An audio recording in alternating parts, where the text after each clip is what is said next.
Somewhere, a star is dying without ever knowing it existed. Somewhere far beyond the reach of memory, language, or meaning, a star is collapsing in complete silence. It burns, exhausts itself, and unravels without awareness, without fear, without the slightest understanding that it was ever a thing at all. There is no moment of realization, no recognition of beauty, no sense of loss. Its entire existence unfolds and ends without being witnessed by itself. This thought unsettles because it strips existence down to something brutally indifferent. It suggests that awareness is not a requirement for being real, and that significance does not need an observer to occur. Humans instinctively tie existence to consciousness. We believe that to be is to know that you are. Yet this star contradicts that instinct completely. It lives out a full cosmic lifetime governed only by physics, not reflection. It does not wonder what it is for. It does not mourn its ending. It simply happens. And in that simplicity lies something deeply uncomfortable and strangely intimate. If something so massive, so powerful, so ancient can exist and vanish without knowing itself, then awareness may be a fragile luxury rather than a universal rule. This thought quietly turns inward. It raises the unsettling possibility that meaning is not woven into the fabric of reality, but generated afterward by minds like ours. The star does not care if it mattered, yet its death may scatter elements that will one day become planets, oceans, or even thoughts like this one. Its ignorance does not prevent its impact. This creates a tension between knowing and mattering, between consciousness and consequence. It suggests that awareness is not what gives existence weight, but what makes existence feel heavy to us. Every cell in your body has never experienced sleep, yet you do. Every cell in your body is endlessly active. They divide, repair, communicate, and follow chemical instructions without ever stopping to rest. There is no moment where a cell closes its eyes or drifts into unconsciousness. No cell knows fatigue, boredom, or relief. They function continuously, tirelessly maintaining the structure that allows you to exist. And yet, you, the thing made of all of them, must sleep. This contrast feels unsettling because it reveals a divide between the machinery of life and the experience of being alive. Sleep is not something your cells demand individually. It emerges at a higher level, where awareness exists. You are the only part of your body that needs to disappear for a while. Consciousness requires interruption. Thought needs darkness. Identity cannot remain stable without periodically dissolving. While your cells continue their silent labor, you step away from yourself entirely. This suggests that sleep is not about physical repair alone, but about protecting the mind from the weight of continuous awareness. There is something deeply emotional in realizing that the smallest parts of you never rest, yet the version of you that feels, remembers, and worries cannot survive without surrender. It implies that awareness is fragile in a way matter is not. The body can persist endlessly at the microscopic level, but the self needs pauses, gaps, and erasure. Sleep becomes a quiet reminder that consciousness is not built to endure nonstop existence. This thought lingers because it reframes rest as something uniquely human, not a biological weakness, but a psychological necessity. Your cells do not dream. They do not escape. Only you must vanish each night to return intact. While the body continues without you, the mind must let go to remain whole. You have already lived through moments you will never remember. You have already experienced parts of your life that are permanently inaccessible to you. Entire moments have passed through your awareness and vanished without leaving a trace strong enough to be recalled. They were real while they happened, complete, vivid, and fully lived, yet they no longer exist anywhere in your memory. This thought unsettles because it exposes how little control you have over what stays with you. Experience does not guarantee remembrance, and living something does not mean you get to keep it. Memory feels like a record, but it is not. It is selective, fragile, and constantly rewriting itself. The mind quietly discards countless moments without asking if they mattered. Small joys, brief fears, neutral afternoons, half-formed thoughts, all of them once occupied your consciousness and then dissolved completely. They shaped you in subtle ways, even though you can no longer access them. This creates a strange tension. Parts of who you are were built by moments you cannot revisit or verify. There is something emotionally disorienting in realizing that your life is larger than the story you remember. The version of yourself you think you know is incomplete. You are the result of forgotten conversations, overlooked sensations, and emotional states that left impressions without leaving memories. Your identity rests partly on invisible experiences. This thought also softens the fear of forgetting. If forgetting is inevitable and constant, then loss is not always tragic, it is structural. The mind cannot hold everything, and maybe it isn't meant to.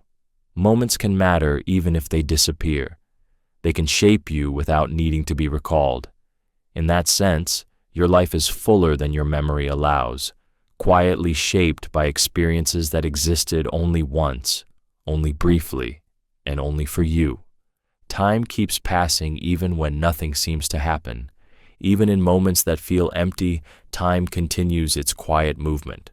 When nothing changes, when no memory forms, when the day blurs into stillness, time does not pause out of courtesy. It moves forward without announcing itself, without leaving clear markers behind. This thought unsettles because it reveals that time does not need events to justify its passage. Meaning, action, and awareness are not requirements for continuation. Humans often measure time through change. We anchor it to milestones, emotions, and motion. When nothing happens, it feels as though time thins out or stalls.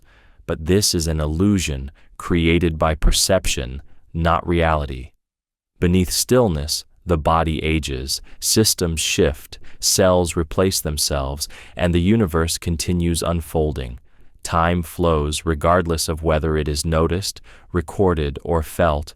This disconnect between experience and reality creates a subtle unease. It suggests that large portions of life may pass without ever announcing themselves. Emotionally, this thought touches a quiet fear that time can be lost without being lived, that hours, days, or even years can slip by while nothing feels significant enough to remember. Yet it also reframes stillness as something unavoidable rather than wasted. Time is not something you actively spend, it is something you are carried by. Even in waiting, even in stagnation, you are moving forward. There is something heavy in realizing that the absence of events does not protect you from change. You cannot pause your life by standing still. The passage continues, shaping you subtly, invisibly, even when you feel unchanged. This makes time feel less like a resource you control and more like a current you drift within, always moving, even when the surface looks calm. Consciousness might be the universe observing itself briefly. Consciousness may not be something separate from the universe, but a short-lived moment where the universe turns inward and notices its own existence. For billions of years, matter moved without awareness, following rules without reflection. Then, in rare pockets, it organized itself into forms capable of perception. Through you, the universe sees, feels, questions, and wonders, if only for a moment. This thought feels heavy because it reframes individuality as temporary and cosmic, not personal or permanent. If this is true, then your awareness is not owned by you in the way you think it is. It is borrowed, a fleeting alignment of matter that allows reality to experience itself from a specific point of view. When you look at the sky, it is the universe examining a part of itself through your eyes. When you feel emotion, it is matter reacting to its own complexity. This collapses the boundary between observer and observed, making the self feel both vast and fragile at the same time. Emotionally, this idea creates a strange mix of significance and insignificance. You matter not because you are separate, but because you are a rare configuration where awareness exists at all. And yet, that awareness is temporary. It will fade, and the universe will continue without noticing the loss. Consciousness becomes less like a possession and more like a brief opening, a window that appears, experiences, and closes.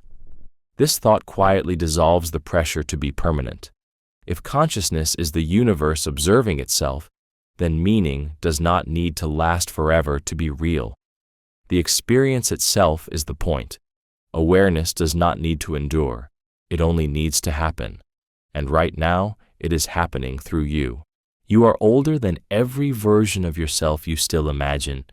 Every version of yourself you picture exists behind you, even the ones that feel unfinished or possible. The person you think you could still become, the self you replay in your head, the version you believe you might return to, all of them are younger than who you are now. This thought unsettles because imagination often feels timeless, but the body and the present moment are not. You cannot imagine a future self without standing further along than that imagined version already is. There is a quiet emotional tension in realizing that you have outlived all the identities you still hold on to. The person you thought you would be by now exists only as a mental echo. Even your regrets are younger than you. They belong to earlier moments that no longer exist except as reconstructed memory. Yet the mind keeps them alive, giving them a sense of simultaneity that time itself does not grant. This creates a subtle sense of grief, not dramatic or obvious, but persistent. You are constantly carrying younger selves forward, even though they cannot catch up to you. They influence your choices, your fears, and your hopes, despite no longer being able to exist in reality.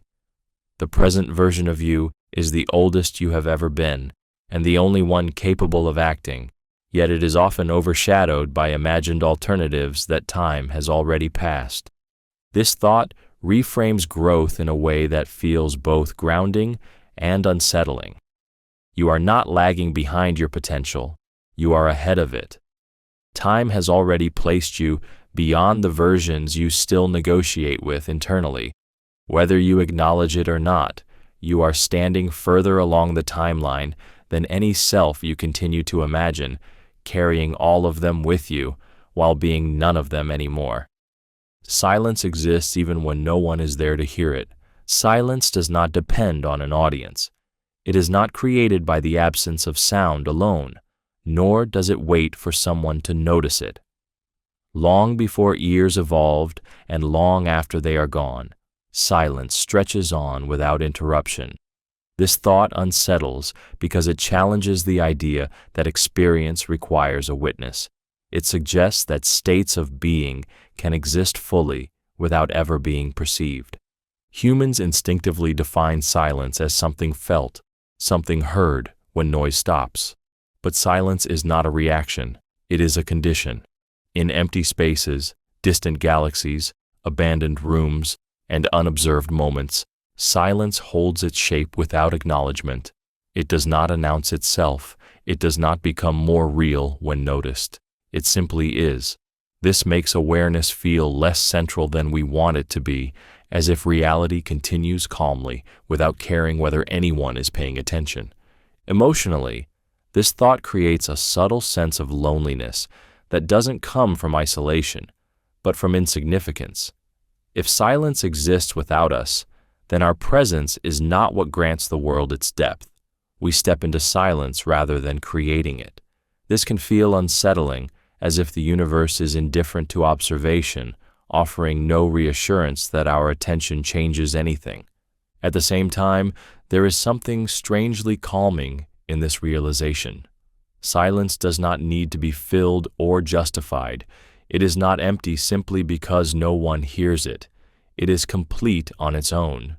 This reframes quiet moments not as gaps waiting for meaning, but as states that are already whole.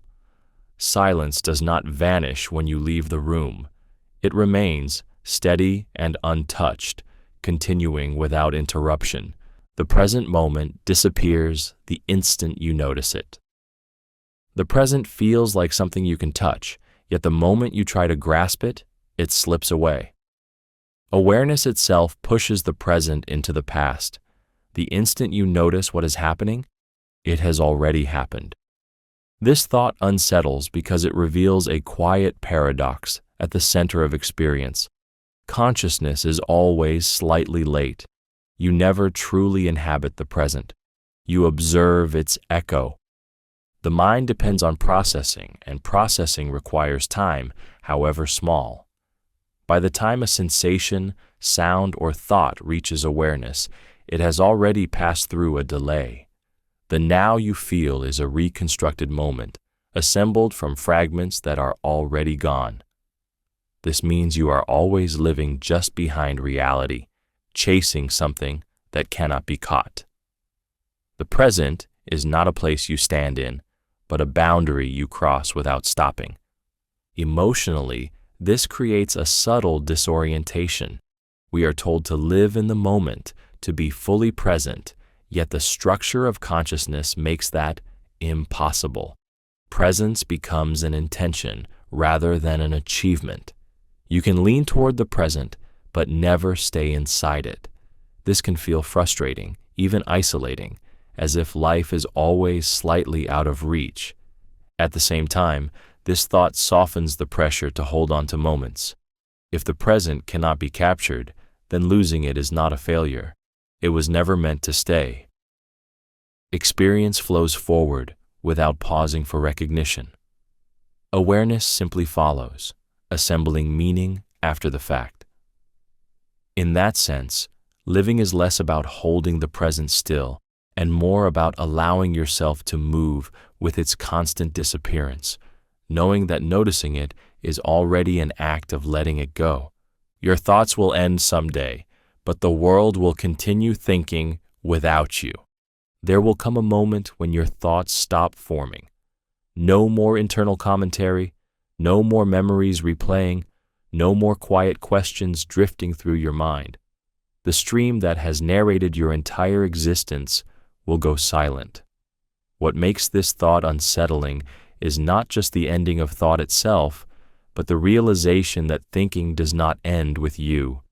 The world does not go quiet when one mind does. Consciousness elsewhere continues uninterrupted.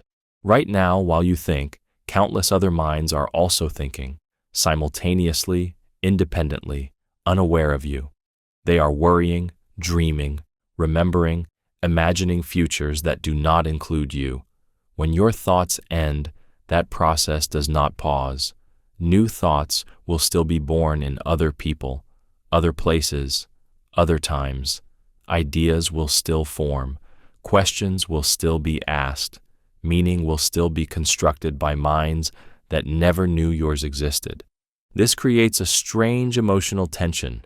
Your inner world feels infinite while you inhabit it, yet it is ultimately replaceable. The thoughts that feel urgent, personal, and defining will vanish completely, while thought itself continues as a phenomenon. This suggests that thinking is not special because it is yours, but because it happens at all. At the same time, this idea carries a quiet relief. If the world continues thinking without you, then the burden of awareness is not permanent. The responsibility to interpret, judge, and understand reality is shared and ongoing. Your mind is not holding the universe together. It is simply participating for a while. Your thoughts ending does not mean meaning ends. It only means that the universe will keep thinking from other angles long after your perspective has gone quiet. You have been a stranger to everyone you now know. At some point in time, every person who now feels familiar once had no place for you in their mental world. You existed, fully formed, living an entire life while remaining completely unknown to them. There was a version of you walking around the world that had no meaning, no history, and no emotional weight in their mind. This thought feels unsettling because it exposes how fragile familiarity really is. Connection is not permanent or inevitable. It is something that arrives late. Before shared memories, inside jokes, trust, or conflict, there was nothing. No recognition, no expectation, no emotional imprint. You and they moved through the same reality as strangers, possibly passing close to one another without noticing. Entire lifetimes overlap without intersecting in any meaningful way. The people who now know your voice, your patterns, your flaws, once could have walked past you without a second thought. This thought quietly reframes intimacy. Closeness feels deep and rooted, yet it is built on a thin foundation of timing and chance. A single conversation, a moment of proximity, or a minor decision erase the distance between stranger and familiar. That shift is so seamless in hindsight that it's easy to forget how absolute the separation once was. Emotionally, this creates both a sense of wonder and vulnerability. If connection can appear so suddenly, it can also disappear. The boundary between knowing and not knowing is thinner than it feels. You are only ever a few missed moments away from remaining unknown forever. This thought lingers because it highlights how much of your life is shaped by encounters that almost didn't happen. The relationships you rely on now were once nothing more than parallel existences, separated by ignorance rather than distance. Familiarity, in this light, feels less guaranteed and more miraculous. Most of reality is happening far away from human attention. At any given moment, the vast majority of what exists is unfolding beyond the narrow range of human awareness. Events occur at scales too large, too small, too distant, or too complex to ever be noticed. Stars form and collapse, particles collide, ecosystems shift, and processes continue without intersecting human perception in any way. This thought unsettles because it quietly dethrones attention as something central. It suggests that reality does not orbit awareness but merely tolerates it. Human experience feels immersive because it is all we ever know. Attention creates the illusion that what we notice is what matters most, yet awareness is a spotlight, not a floodlight. It illuminates a tiny fragment while leaving almost everything else in darkness. Entire histories play out without witnesses, without records, without meaning assigned to them. They still happen fully, completely, and with consequences of their own. The world does not wait to be observed before it moves. Emotionally, this realization can trigger a sense of smallness that borders on discomfort. If most of reality does not include us, then our worries, identities, and struggles exist on a very thin layer of existence. This can feel diminishing, as though human life is a footnote in a much larger process. At the same time, it exposes the fragility of certainty. What you know is not what is. It is only what you can perceive. There is also a quiet relief hidden in this thought. If most of reality exists beyond your attention, then you are not responsible for understanding or managing it. The universe carries on regardless of your awareness. You are not failing to notice everything. You are simply human. Attention was never meant to hold the whole of existence. You are made of the same matter as things that will outlast Earth. Your body feels temporary, fragile, and easily damaged, yet the material it is built from is anything but fleeting. The atoms that form you were not created for you, and they will not end with you. They existed long before the Earth took shape and will continue long after the planet is gone. This thought unsettles because it collapses the boundary between what feels disposable and what is effectively eternal. You feel like something that passes, but you are made of things that persist. Every atom in your body has endured unimaginable spans of time. They have survived cosmic violence, planetary formation, extinction events, and slow geological shifts. They are indifferent to identity, memory, and fear. They do not recognize you as their final form. You are only a temporary arrangement, a brief pattern these particles happen to take. This reframes mortality in a way that is both comforting and disquieting. You end, but the substance of you does not. Emotionally, this creates a strange duality. On one hand, it diminishes the fear of disappearance. Nothing about you truly vanishes, it only changes shape. On the other, it makes individuality feel fragile. What you call yourself is not owned by you. It is borrowed from a universe that does not notice the loan. The matter that gives you weight and presence is ancient, patient, and unconcerned with meaning. This thought quietly dissolves the idea of isolation. You are not separate from what will endure. You are made from it. Even as the earth fades, the material that once formed your thoughts, your breath, and your awareness will continue elsewhere, participating in futures you will never witness, carrying no memory of having been you. Dreams feel real until waking proves otherwise. While you are dreaming, there is no doubt. The world you are in feels complete, internally consistent, and unquestioned. Emotions land with full weight, logic feels natural, and events unfold without resistance. You do not stop to ask if it is real, because reality, in that moment, is defined entirely by experience. It is only after waking that the illusion collapses. This thought lingers because it reveals how easily the mind accepts whatever world it is placed into. Dreams expose a fragile truth about perception. Reality is not verified in real time. It is assumed. The mind does not constantly fact-check existence. It commits to the environment it inhabits. This means certainty is often retrospective. You only know a dream was unreal after you leave it. While inside it, belief is automatic.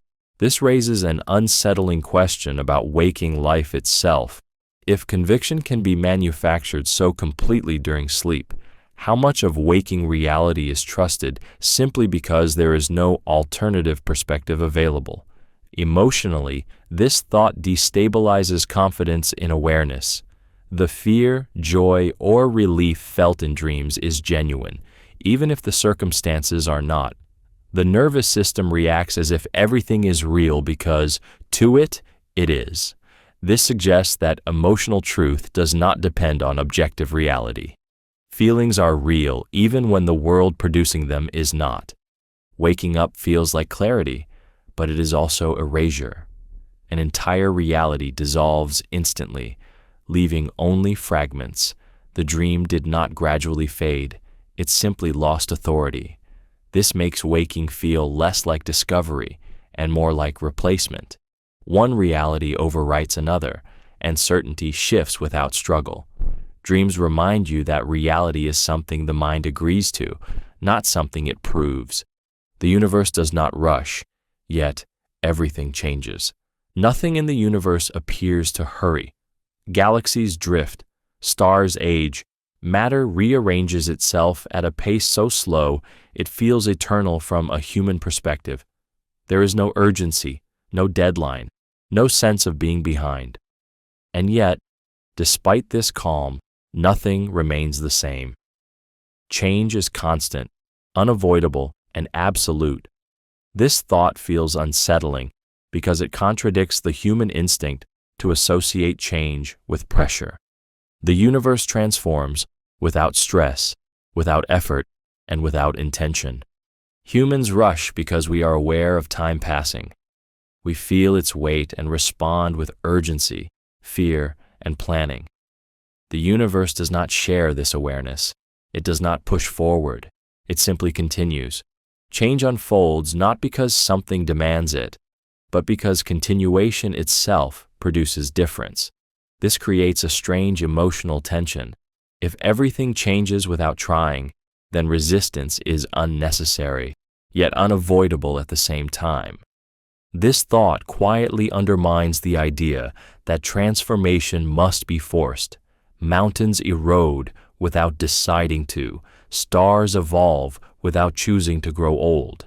Entire systems shift without ever recognizing that they are different from what they once were. Change is not a reaction, it is a condition of existence.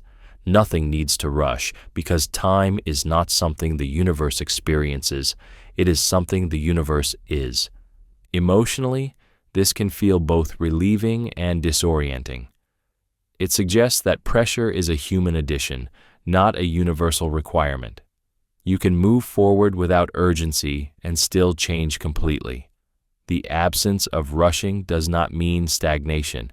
It means trust in continuity.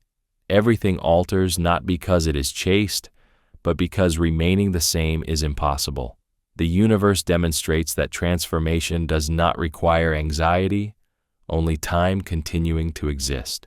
You will never experience tomorrow as the person you are right now. The version of you that exists in this moment is already disappearing. By the time tomorrow arrives, something in you will have shifted, quietly, without permission, without announcement. Even if nothing dramatic happens, even if the day feels identical, you will not arrive in it unchanged. This thought unsettles because it reveals that continuity is an illusion. You feel like a stable self moving through time, but in reality, the self is constantly being replaced. Every thought you have, every emotion you process, every moment of rest or stress subtly alters the person who will wake up next. Memory rearranges itself overnight. Chemistry shifts, perspective adjusts. The mind edits its own narrative in ways you cannot track. Tomorrow is not experienced by the you of today, but by a slightly revised version shaped by everything that came before. This makes the present feel fragile, like a temporary configuration that cannot be preserved. Emotionally, this creates a quiet tension between holding on and letting go. There is comfort in imagining a consistent identity, but there is also loss in realizing that you cannot stay exactly as you are. The feelings you have right now, the way you understand the world tonight, will never exist in this precise form again. They will either fade, evolve, or be overwritten. Even your anticipation of tomorrow belongs to a self that will not fully exist when tomorrow arrives. This thought also reframes fear and hope. Whatever you are carrying now, uncertainty, confidence, exhaustion, resolve, will not cross the boundary of time unchanged. You are always handing the future to someone else.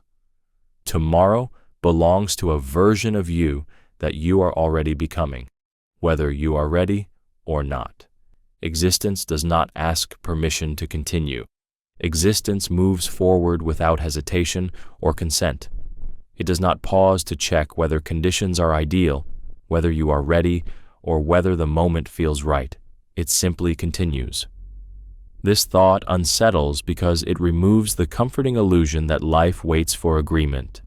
Events unfold regardless of understanding, readiness, or approval. Existence does not negotiate. Human experience is built around choice and intention. We decide, plan, hesitate, and reflect. This makes it easy to assume that continuation requires participation, yet reality proves otherwise. Time advances, bodies age, systems shift, and consequences accumulate even when you are unsure, exhausted, or resistant. Life does not require your confidence to proceed. It carries you forward whether you actively engage or quietly endure. Emotionally, this thought exposes a loss of control that sits beneath everyday life. You cannot opt out of continuation, only respond to it. Even in moments of stillness or despair, existence presses on, indifferent to your internal state. This can feel overwhelming, as if you are being pulled along by something larger than your will. But it also reframes responsibility. You are not failing because life keeps moving.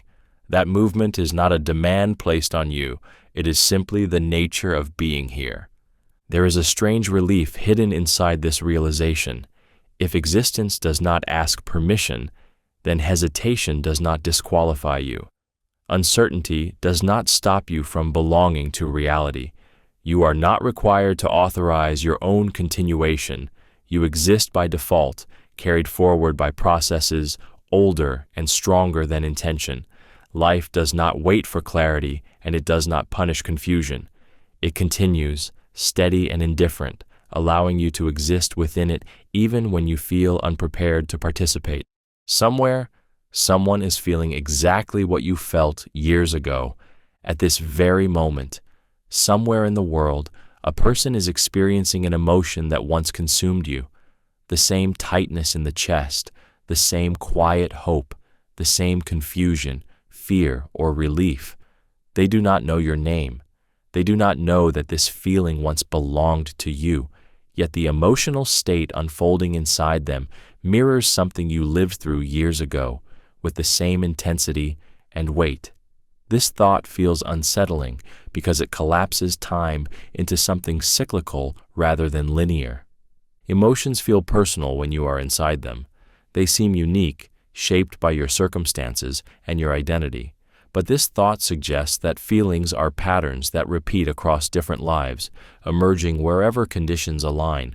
What once felt like a defining moment in your existence is now being replayed in someone else's present. The pain you thought was singular is recurring. The joy you believed was rare is happening again, elsewhere, without reference to you. Emotionally, this creates a strange mix of isolation and connection. It implies that no feeling is ever truly finished. Even when you move on, the emotion itself continues to exist, circulating through other people. Your past is not sealed away. It is being relived in fragments by strangers. This can feel haunting, as if parts of your life are still unfolding without you. At the same time, it softens loneliness. If someone else is feeling exactly what you once felt, then your experience was not an anomaly. It belonged to a larger human rhythm. Feelings are not owned. They are passed through. You carried it for a while, and now someone else is carrying it too, unaware that they are walking a path you already survived. Memory edits your life without asking. Memory does not preserve your life as it happened. It reshapes it quietly, continuously, without ever asking for permission. Moments are softened, sharpened, rearranged, or erased entirely, often without your awareness. What you remember feels authentic, but it is already a revision. This thought unsettles because it means your past is not fixed. It is actively changing inside you, even though the events themselves are long over. The brain is not designed to be a neutral archive.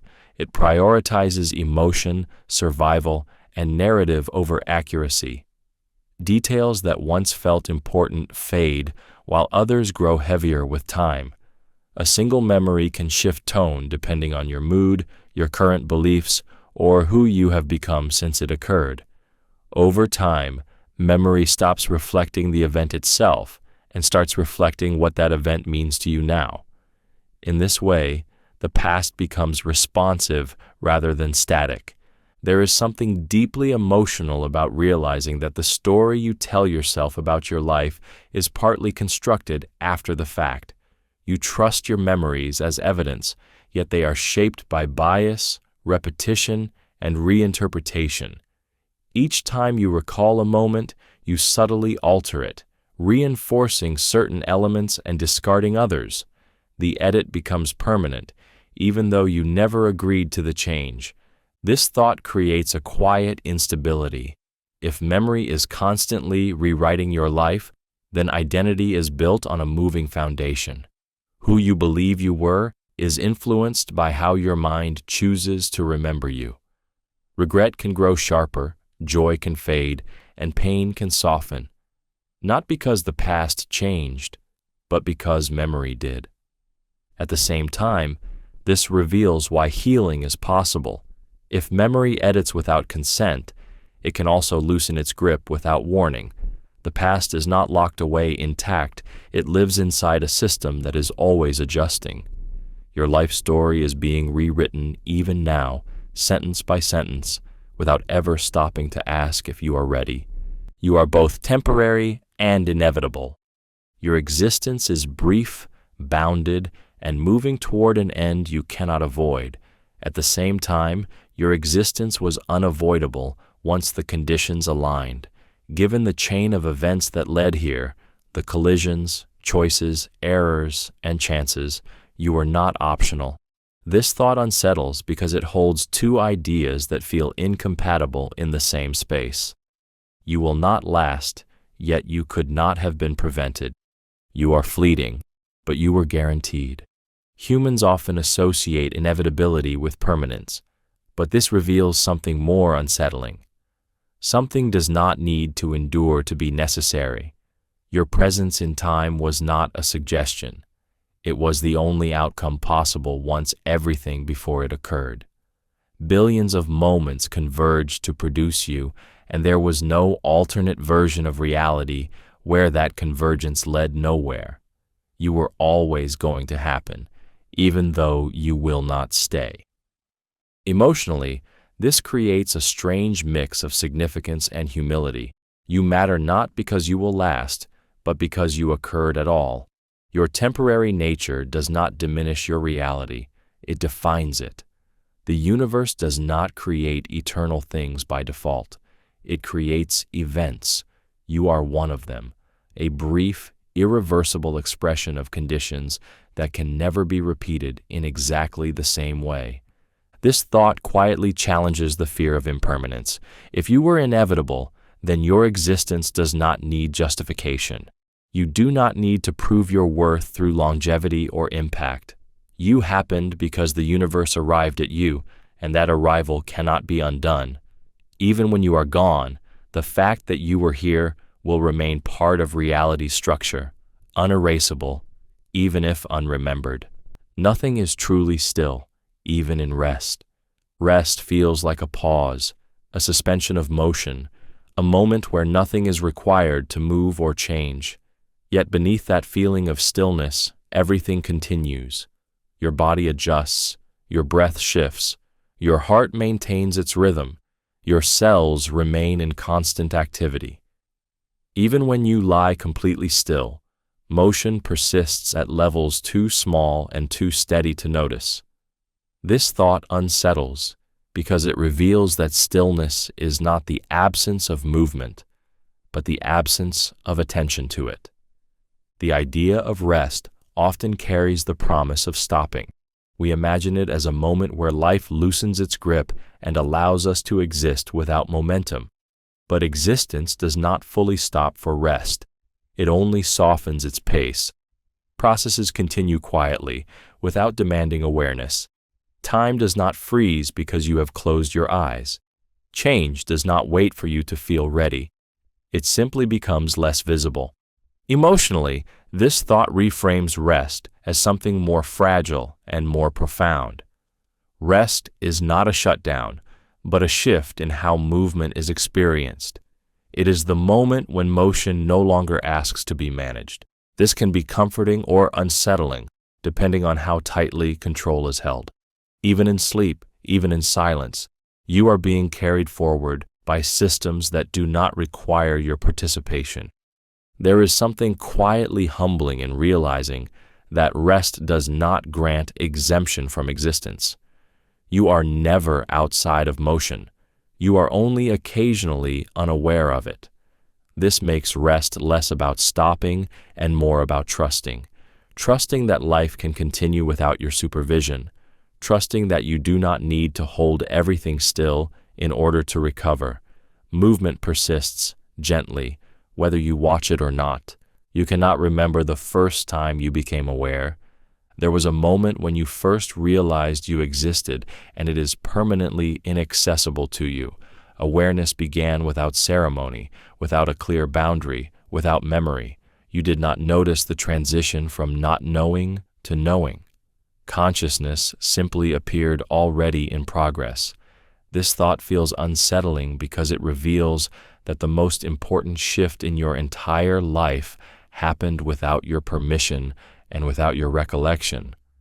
Becoming aware feels like it should be a definable event, something monumental and unforgettable, yet the mind does not record its own ignition. Memory requires awareness to already be present, which means the beginning of awareness itself cannot be remembered. This creates a strange paradox where the foundation of your identity exists outside your personal history. You have always known yourself as someone who is already conscious. Emotionally, this introduces a quiet unease. If the start of awareness cannot be recalled, then consciousness feels less like something you acquired and more like something that simply happened to you. You did not arrive at it through effort or choice. It emerged naturally, without explanation. This undermines the sense of control we often associate with the self. This thought also hints at impermanence.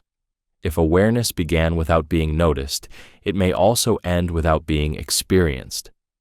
Just as you cannot remember its arrival, you may not experience its departure. Consciousness becomes something that exists between two unknowns, bracketed by silence on both sides. You live entirely inside this window, unable to see its edges, only aware that they exist somewhere beyond memory and perception. The past still exists as information, just not as experience. What has already happened has not disappeared in the way it feels like it has. The past no longer exists as something you can step into or feel again, but it still persists as information. Every event leaves traces, physical, neurological, causal, that remain embedded in the present. This thought unsettles because it separates reality from experience. Just because you cannot relive something does not mean it is gone. Experience is temporary by nature. It only exists while awareness is present to receive it. Once that moment passes, the sensation, emotion, and immediacy dissolve completely, yet the information survives. The state of the world is different because that moment occurred. Your body is different. Your brain is wired differently. The past continues to shape outcomes even though it can no longer be felt. This creates a strange emotional distance between what mattered and what can still be accessed. There is something haunting in realizing that your most intense moments are now only data. Love, fear, grief, joy, once overwhelming, now reduced to altered connections in the brain and subtle shifts in behavior. The richness of experience collapses into silent influence. You carry the consequences without carrying the feeling. The mind remembers outlines, not the full weight. This thought reframes loss in an unsettling way. You are not losing the past because it vanished. You are losing access to it. The past does not fade, but your ability to experience it does. It remains real in structure, but unreachable in sensation. This gap between what still exists and what can no longer be felt creates a quiet grief that lingers beneath memory itself. And yet, this also explains why the past cannot fully control you. Information influences, but it does not relive itself. Experience must happen in the present. The past is always present in form, but never again in feeling. You have survived every worst day you once feared. There were moments in your past that felt unbearable before they arrived, days you anticipated with dread, nights you thought would break you, outcomes you were convinced you would not recover from. And yet, you are here. Those days happened, passed through you, and then receded into memory or distance. This thought unsettles because it exposes how unreliable fear is as a predictor. The mind imagines collapse, but the body and psyche adapt in ways you cannot fully anticipate. Fear magnifies the unknown by filling it with certainty. Before those worst days arrived, your mind rehearsed them endlessly, layering them with imagined pain, permanent damage, or irreversible loss. But when the days finally came, they unfolded in real time, imperfectly, unpredictably, and survivably. You did not emerge untouched, but you emerged. Survival did not look like triumph, it looked like endurance, numbness, adjustment, and continuation. Emotionally, this realization is heavy because it reframes suffering as something you have already proven capable of carrying. Not because you wanted to, and not because you were ready, but because you had no alternative. This can be both comforting and exhausting. It means you are stronger than you remember, but also that strength was demanded of you without consent. This thought lingers because it destabilizes the fear of future pain. If the worst days you once feared are now behind you, then fear is not a prophecy, it is a reaction. You are not untouched by what happened, but you are evidence that collapse did not occur the way you imagined. Survival does not erase pain, but it quietly undermines the belief that pain is the end. Meaning might be something we notice, not something we find. Meaning is often treated like a destination, something hidden that must be uncovered through effort, struggle, or persistence. This frames life as a search, implying that meaning exists somewhere ahead, waiting to be discovered by those who look hard enough. But the idea that meaning might be something we notice instead quietly dismantles that structure. It suggests that meaning is not buried in the distance, but already present, passing by unnoticed until attention lands on it. This thought unsettles because it removes the sense of control that comes with searching. Finding implies effort, skill, and success. Noticing implies vulnerability to chance. It suggests that meaning does not reward those who chase it, but those who happen to be receptive. Moments become meaningful not because they were designed to be, but because awareness briefly aligned with them. This reframes significance as something fragile and fleeting rather than permanent and earned. Emotionally, this shifts the weight of expectation. If meaning is something you find, then failing to feel it becomes a personal shortcoming. But if meaning is something you notice, then absence is not failure. It is simply a moment where attention passed by without attachment. Meaning becomes less like a verdict on your life and more like a passing signal that appears when conditions allow. This idea also deepens the role of awareness. Attention becomes the quiet force that gives moments shape. The same event can feel empty or profound, depending on whether it is noticed. Meaning does not change the world itself. It changes how the world lands inside you. In that sense, meaning is not a structure holding life together, but a brief alignment between experience and perception, appearing without announcement and disappearing just as easily, leaving behind the sense that something mattered without ever explaining why. The universe has never been quiet. It only feels that way.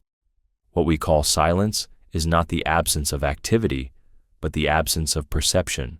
The universe has never paused, never hushed itself, never settled into stillness. Stars burn, particles collide, radiation moves, and forces interact continuously, regardless of whether there is an ear, an instrument, or a mind to notice. This thought feels disorienting because it exposes silence as a human illusion rather than a universal condition. When you experience quiet, what you are really experiencing is the limit of your senses. The cosmos does not lower its volume when night falls or when you are alone. It continues vibrating, expanding, collapsing, and emitting signals across vast distances. Most of this activity exists outside the narrow band of what human perception can detect. The universe feels quiet only because you cannot hear the scale at which it operates. Emotionally, this reframes solitude. Feeling alone in a silent world suggests emptiness, but realizing the universe is endlessly active beneath that silence creates a different sensation, one of being surrounded by invisible motion. Even in moments of stillness, you are immersed in constant activity that simply does not announce itself in familiar ways. The quiet you feel is not emptiness, it is filtering. This thought also destabilizes the idea of peace as stillness. True stillness may not exist at all. What feels calm is simply a state where overwhelming complexity becomes imperceptible. The universe does not offer silence as rest. It offers silence as distance. And within that distance, life emerges, awareness forms, and moments of reflection happen, not because the universe stopped, but because your senses briefly stopped trying to keep up. Your name will eventually be spoken for the last time. Your name feels permanent while you are alive. It follows you everywhere, attached to your identity, your relationships, your presence in the world. People say it and you respond instinctively, as if the sound itself carries you inside it.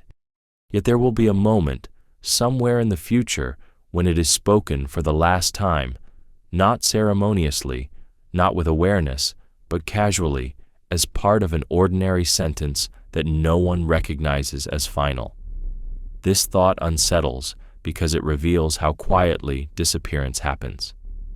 Names exist only through repetition. They survive by being remembered, referenced, and needed. Once no one has a reason to say your name, it loses its function. It does not fade gradually in a way that can be felt. It simply stops being used. The world does not pause to mark that moment. There is no signal that something has ended forever. The sound just never happens again. Emotionally, this touches a deep human fear of being unremembered. We tie meaning to recognition, to the idea that being known grants a form of continuity. Yet this thought suggests that remembrance is temporary by design. Even the most familiar names eventually fall out of use. Silence replaces them, not through erasure, but through irrelevance. There is something heavy in realizing that your name, which now feels inseparable from you, will one day exist only as information or not at all. The identity it represents will no longer be summoned by sound. And yet, this does not erase the fact that you existed. The absence of your name does not undo your presence.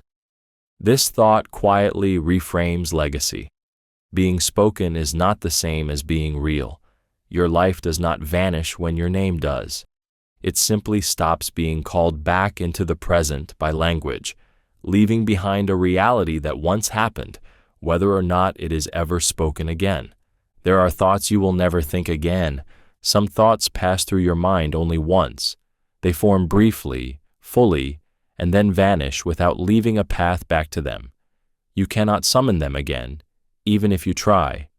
The conditions that produced them no longer exist. The version of you that held them is gone. This thought unsettles because it reveals how irreversible thinking really is. The mind feels repeatable, but it is not. Each moment of awareness is a one-time event. Thoughts depend on precise alignments of memory, emotion, context, and chemistry. Change any one of these, and the thought cannot reappear in the same way. Even when you believe you are revisiting an old idea, it is filtered through a different mental landscape. The original is inaccessible. It happened once, completed itself, and dissolved. This makes thinking feel less like a library you can return to, and more like a stream you can only stand in once. Emotionally, this creates a quiet sense of loss that is easy to overlook. You do not grieve forgotten thoughts because you cannot remember them well enough to miss them. Yet, they were real. They shaped your perspective in subtle ways before disappearing. Entire inner experiences have already slipped past without record, taking unique insights, feelings, or realizations with them. This thought also reframes nostalgia and regret. You are not failing to recover certain thoughts. You are encountering the limits of repetition. The mind is not designed to preserve everything it creates. Thinking is an act of becoming, not storing. Each thought leaves behind a changed thinker, and once that change occurs, The exact thought that caused it can never return. You are always becoming someone else. You never fully arrive as a finished version of yourself. Even in moments when you feel stable, defined, or certain, change is already underway. Thoughts shift, beliefs soften or harden, memories rearrange themselves, and reactions evolve quietly in the background. By the time you notice who you are, that version is already fading. This thought unsettles because it removes the idea of a permanent self and replaces it with something in motion. Identity feels solid because memory stitches continuity together. It creates the illusion that the person you were yesterday and the person you are today are the same. But beneath that story, change never pauses. Experiences alter perception, repetition rewires behavior, and time reshapes priorities without asking for permission. You are not moving toward a single, truer version of yourself. You are moving through versions, each one temporary, each one convinced it is the present you. Emotionally, this can feel destabilizing. If you are always becoming someone else, then holding on to who you are becomes impossible. Promises made to past versions may no longer fit. Desires shift, values evolve, and certainty dissolves. This can feel like betrayal or loss, as if you are constantly leaving parts of yourself behind, but it also reframes growth as unavoidable rather than forced. You are not failing to stay the same. Staying the same was never an option. This thought quietly loosens the pressure to define yourself completely. If change is constant, then confusion is not a flaw, but a natural state. You are allowed to outgrow identities without explanation. Becoming someone else does not mean abandoning yourself. It means continuing. The self is not something you protect from change, but something that exists because of it, continuously unfolding, never fixed long enough to be held. Sleep is a temporary surrender of consciousness. Each night, you let go of the very thing that defines you. Your thoughts loosen, your sense of self dissolves, and awareness fades without resistance. You do not fight to stay present forever. You allow consciousness to slip away, trusting that it will return. This thought feels unsettling because surrendering awareness is the closest experience to non-existence that you regularly rehearse without fear. Sleep is not simply rest for the body. It is a quiet disappearance of the self. The identity you carry throughout the day does not remain intact. Names, worries, goals, and memories lose their grip. The mind stops insisting on continuity. For hours, you are not actively existing as you in the way you recognize. Yet the world does not collapse in your absence.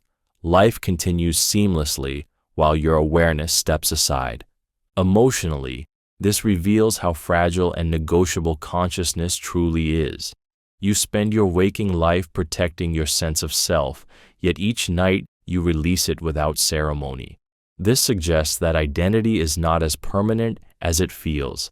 It can be set down and picked up again, over and over, without breaking. The fear of losing consciousness is softened by the fact that you practice it daily. There is also something quietly comforting in this surrender. You do not need to maintain reality for it to exist. You do not need to witness time for it to pass. Sleep becomes an act of trust, not in the body, but in existence itself. You allow yourself to disappear, knowing that continuity does not depend on your attention. Consciousness fades, but existence holds steady, waiting for you to return. The future already contains versions of you that no longer exist. The future is often imagined as open and unwritten, but in reality it already holds endings you have not reached yet. Within it are versions of you that have disappeared, habits you will abandon, beliefs you will outgrow, identities that will quietly dissolve without ceremony. This thought unsettles because it reveals that loss is not only something behind you, it is embedded ahead of you as well. As time moves forward, parts of you are constantly being left behind. You do not notice most of them vanishing. A fear fades, a desire weakens, A way of seeing the world stops making sense. These versions of you do not die dramatically. They simply stop being activated by reality. Yet the future already assumes their absence. It is structured around who you will no longer be. There is something emotionally disorienting in realizing that the person you are now is temporary, even within your own life. The future does not wait for your current self to arrive intact. It reshapes you along the way, removing traits that no longer fit, erasing versions of you that cannot survive upcoming experiences. In this sense, the future is not only something you move toward, but something that has already moved past you. This thought reframes fear and growth. You often worry about losing parts of yourself, yet loss is built into becoming. The future does not erase you all at once. It edits you gradually. The versions of you that no longer exist are not failures or mistakes. They were necessary states that could only exist for a limited time. There is a quiet gravity in knowing that you are already standing on borrowed ground. The future holds a place where this version of you cannot exist anymore. And even though you have not arrived there yet, that version has already ended. Nothing guarantees that reality looks the same to anyone else. What you experience as reality is filtered through a system that belongs only to you. Your senses, memories, expectations, and emotional patterns shape everything you perceive. There is no confirmation that this internal reconstruction matches anyone else's. This thought unsettles because it removes the comfort of shared certainty. Agreement feels like proof, but it is only overlap, not verification. The brain does not present the world as it is. It interprets signals and fills in gaps. Color, sound, meaning, and importance are all assembled internally. Two people can stand in the same room, hear the same words, and walk away with entirely different realities. Neither is necessarily wrong. They are simply operating within different perceptual frameworks shaped by experience and biology. This makes reality feel less like a fixed environment and more like a personal translation. Emotionally, this introduces a quiet isolation. Even in connection, there is distance. No matter how close you are to someone, you cannot step into their perception. You can approximate it, imagine it, empathize with it, but you cannot confirm it. This uncertainty sits beneath communication, making every shared moment slightly fragile. Understanding becomes something you aim for, not something you can ever fully secure. At the same time, this thought explains conflict, misunderstanding, and loneliness without assigning blame. If reality is not guaranteed to appear the same, then disagreement is not always opposition, it is divergence. Everyone is navigating a version of the world that feels complete to them. What feels obvious, threatening, or meaningful to you may not register the same way to someone else. Reality is not singular in experience, even if it is singular in existence. You are a brief pattern in a very old system. You feel singular, centered, and immediate, as if reality is arranged around your presence. Yet when pulled back far enough, you appear as a short-lived configuration within processes that existed long before you and will continue long after you dissolve. This thought unsettles because it reduces the self from something permanent to something patterned, a temporary arrangement rather than a lasting object. You are not separate from the system. You are one of its fleeting expressions. The universe operates through repetition and structure. Atoms combine, systems stabilize, patterns emerge, collapse, and reform. You exist because countless processes aligned long enough to produce awareness. Nothing about that alignment is fixed. The forces that hold you together are the same forces that will eventually undo you. This does not make you insignificant, but it does make you impermanent in a way that cannot be negotiated. Emotionally, this creates a quiet tension between importance and scale. You experience yourself as central, yet the system does not privilege your existence. It does not pause, adjust, or remember you. Still, for a brief span, it allows you to think, feel, and observe it. You are the system briefly aware of itself in one specific configuration. That awareness is not guaranteed, and it is not repeated in exactly the same way. This thought dissolves the illusion of isolation. You are not outside the system looking in. You are made of it, shaped by it, and dependent on it. Your fears, desires, and memories are events inside a much larger structure that does not recognize them as special, yet they exist all the same. Being a brief pattern does not erase meaning. It reframes it as temporary, situational, and inseparable from the larger processes that allowed it to appear at all. Time feels slower when you pay attention to it. The moment you begin watching time, it stretches. Seconds feel heavier, minutes gain weight, and the passage you normally glide through becomes thick and noticeable. This happens because time itself does not change. Your awareness of it does. Attention pulls you closer to the present, and closeness makes duration feel longer. This thought feels unsettling because it reveals that time is not experienced passively. It is shaped by where the mind places its focus. When you are distracted, time dissolves into blur. Hours vanish without resistance. But when attention locks onto the present moment, every small sensation becomes visible. The mind stops skipping frames. Each second must be felt in full. This creates the illusion of slowness, even though nothing external has changed. The clock moves the same, but your perception stops smoothing it over. Emotionally, this exposes why boredom and anxiety distort time so dramatically. When there is nothing to escape into, awareness turns inward and fixates on duration itself. Waiting becomes unbearable, not because time is long, but because it is fully noticed. Attention magnifies the present, stretching it beyond comfort. In contrast, joy often feels fast because attention is absorbed, not monitoring time's movement. This thought quietly reframes control. You cannot change time's speed, but you can change how dense it feels. Awareness acts like a lens, either compressing experience or forcing you to inhabit every moment completely. Paying attention anchors you deeply in the now, but that depth comes with weight. Time feels slower not because it drags, but because you are no longer looking away from it. The atoms in your body have lived other lives. The matter that forms you is not new.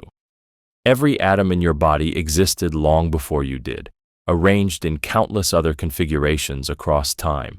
These atoms were once parts of stars, oceans, mountains, and living beings that no longer exist.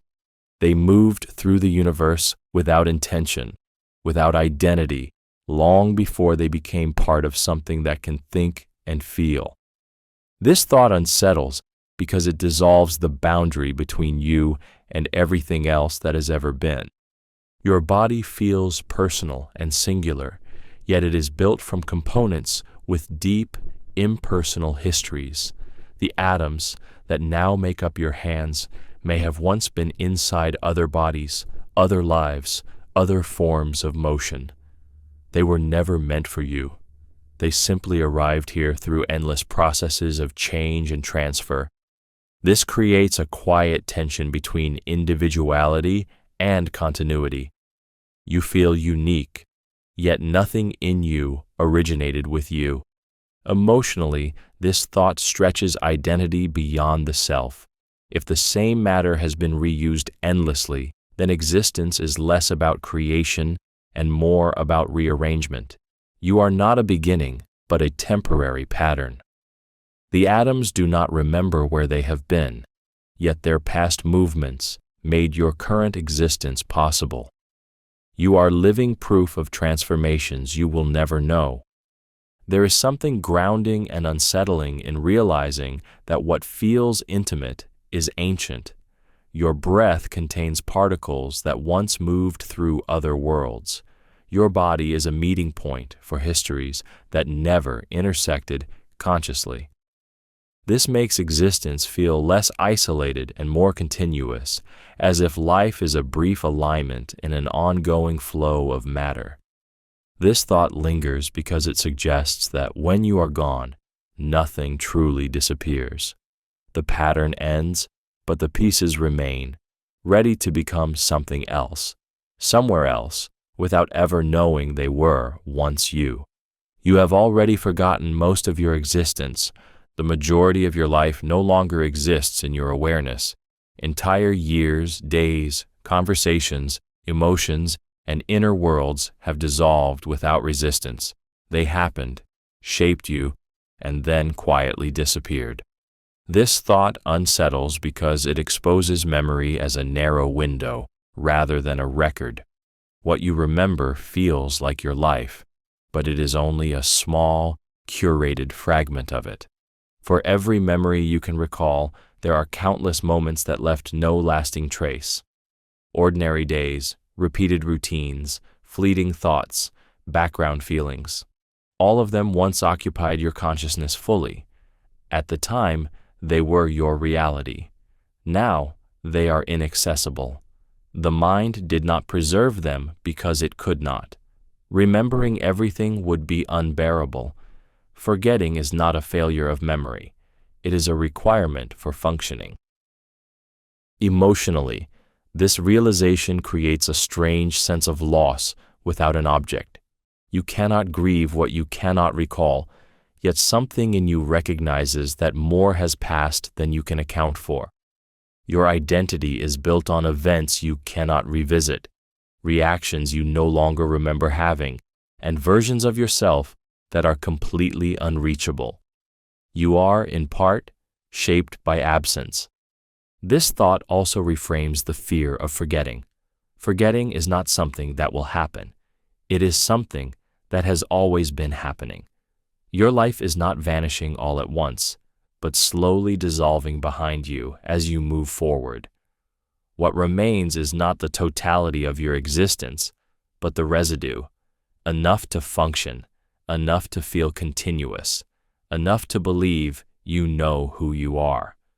The universe does not know what you are worried about. The things that weigh on you feel enormous from the inside. Worries expand to fill attention, looping endlessly, demanding resolution. Yet beyond your mind, the universe continues without registering any of it. It does not notice your anxiety, your anticipation, or the tension carried in your body. This thought unsettles because it exposes a sharp contrast between how consuming worry feels and how invisible it actually is. Human concern is deeply internal. Worry exists almost entirely within thought, fed by imagination, memory, and prediction. To the universe, nothing has changed when you replay a fear for the 100th time. Stars do not slow, systems do not adjust, and time does not pause in response to your distress. This indifference can feel cold at first, as if your experience is being dismissed by something larger, but that reaction reveals how tightly importance is tied to attention. Emotionally, this thought can loosen the grip of anxiety. If the universe does not know what you are worried about, then worry is not a signal of impending collapse. It is not a message being received or answered. It is a private process, intense but contained. This reframes worry as something happening inside you, not something happening to reality. The weight you feel does not reflect the weight of the situation itself. There is also a quiet relief in this realization. If the universe is unaware of your worry, then it is not judging your response to life. You are not failing at existence by feeling anxious. You are simply experiencing a human reaction within a system that continues regardless. The world is not waiting for you to resolve every fear before it moves on.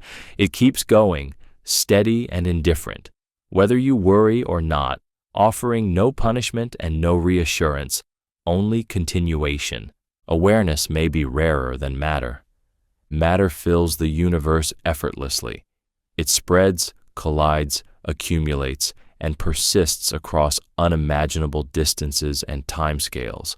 Planets, dust, radiation, and empty space dominate existence. Awareness, by contrast, appears sparingly, emerging only under extremely specific conditions. This thought feels heavy because it suggests that consciousness is not the norm, but the exception, a rare interruption in an otherwise unfeeling universe. If awareness is rarer than matter, then most of reality unfolds without ever being experienced. Vast regions of existence exist in total silence, not because nothing happens, but because nothing is there to notice. This reframes consciousness as something fragile and statistically unlikely. You are not surrounded by minds. You are surrounded by indifferent structure.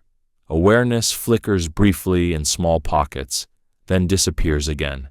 Emotionally, this idea creates a quiet pressure. If awareness is rare, then experiencing anything at all carries weight. Every sensation, thought, and emotion becomes something that almost didn't happen. Your ability to notice existence may be more unusual than existence itself. This makes consciousness feel less like a given and more like a temporary alignment that could easily have failed to occur. At the same time, this thought destabilizes human centrality. Awareness does not dominate reality. It interrupts it. The universe does not revolve around perception. It tolerates it briefly. This can feel unsettling, but also grounding. If awareness is rare, then it does not need to justify itself with permanence or productivity. Its value lies in occurrence, not endurance. To be aware at all may be one of the least common things the universe ever does, and for now, it is happening through you, quietly, improbably, surrounded by matter that will never notice it existed. You are never exactly where you think you are in time. The moment you believe you are experiencing now has already slipped away. By the time your brain registers the present, processes it, and labels it as now, that moment has already passed. What you perceive as the present is always slightly behind reality, reconstructed milliseconds later by your mind. This thought unsettles because it reveals that your sense of immediacy is an illusion built on delay. You are never fully inside the moment you believe you are inhabiting. Human awareness depends on processing time. Sensory input must travel through nerves, be interpreted by the brain, and assembled into something coherent. That assembly takes time, however small. This means your experience of reality is always a replay, not a live feed. You are responding to echoes of the world, not the world itself. The present, as you imagine it, is already gone by the time it feels real. Emotionally, this creates a subtle disorientation. You spend your life trying to stay present, yet presence itself is unreachable in the way you imagine it. You are always arriving late to your own experience. The feeling of now is a memory formed almost instantly after the fact.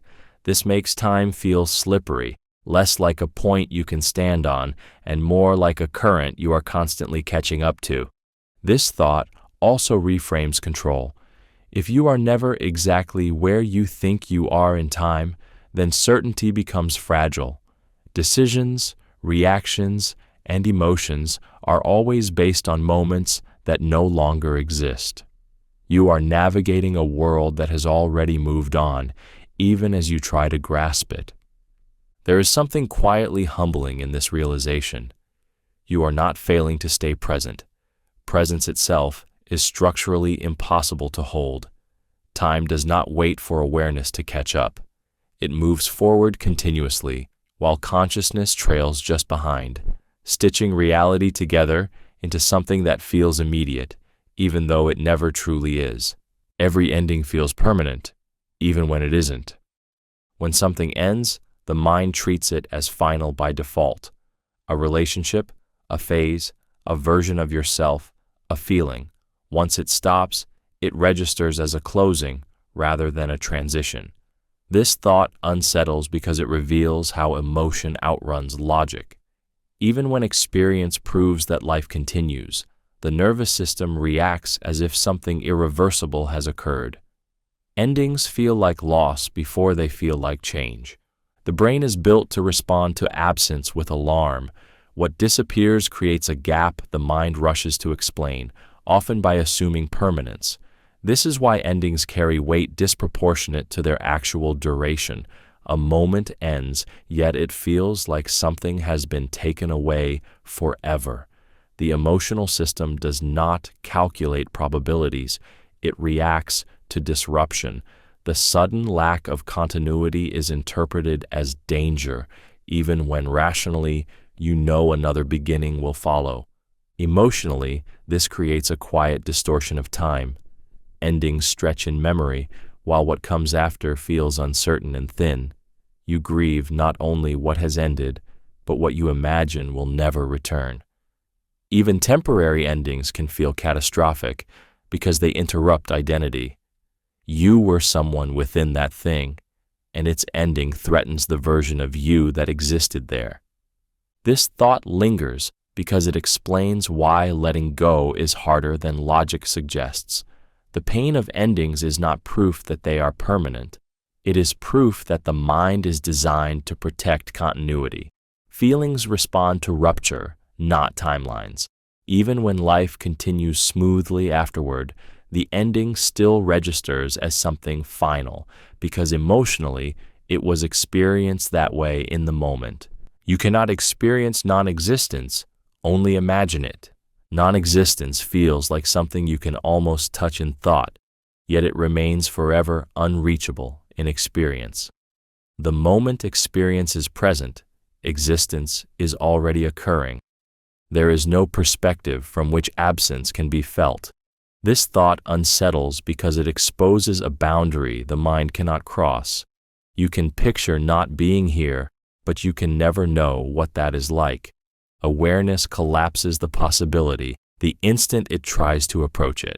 The mind treats non-existence as an event, a state that follows being. But experience does not work that way.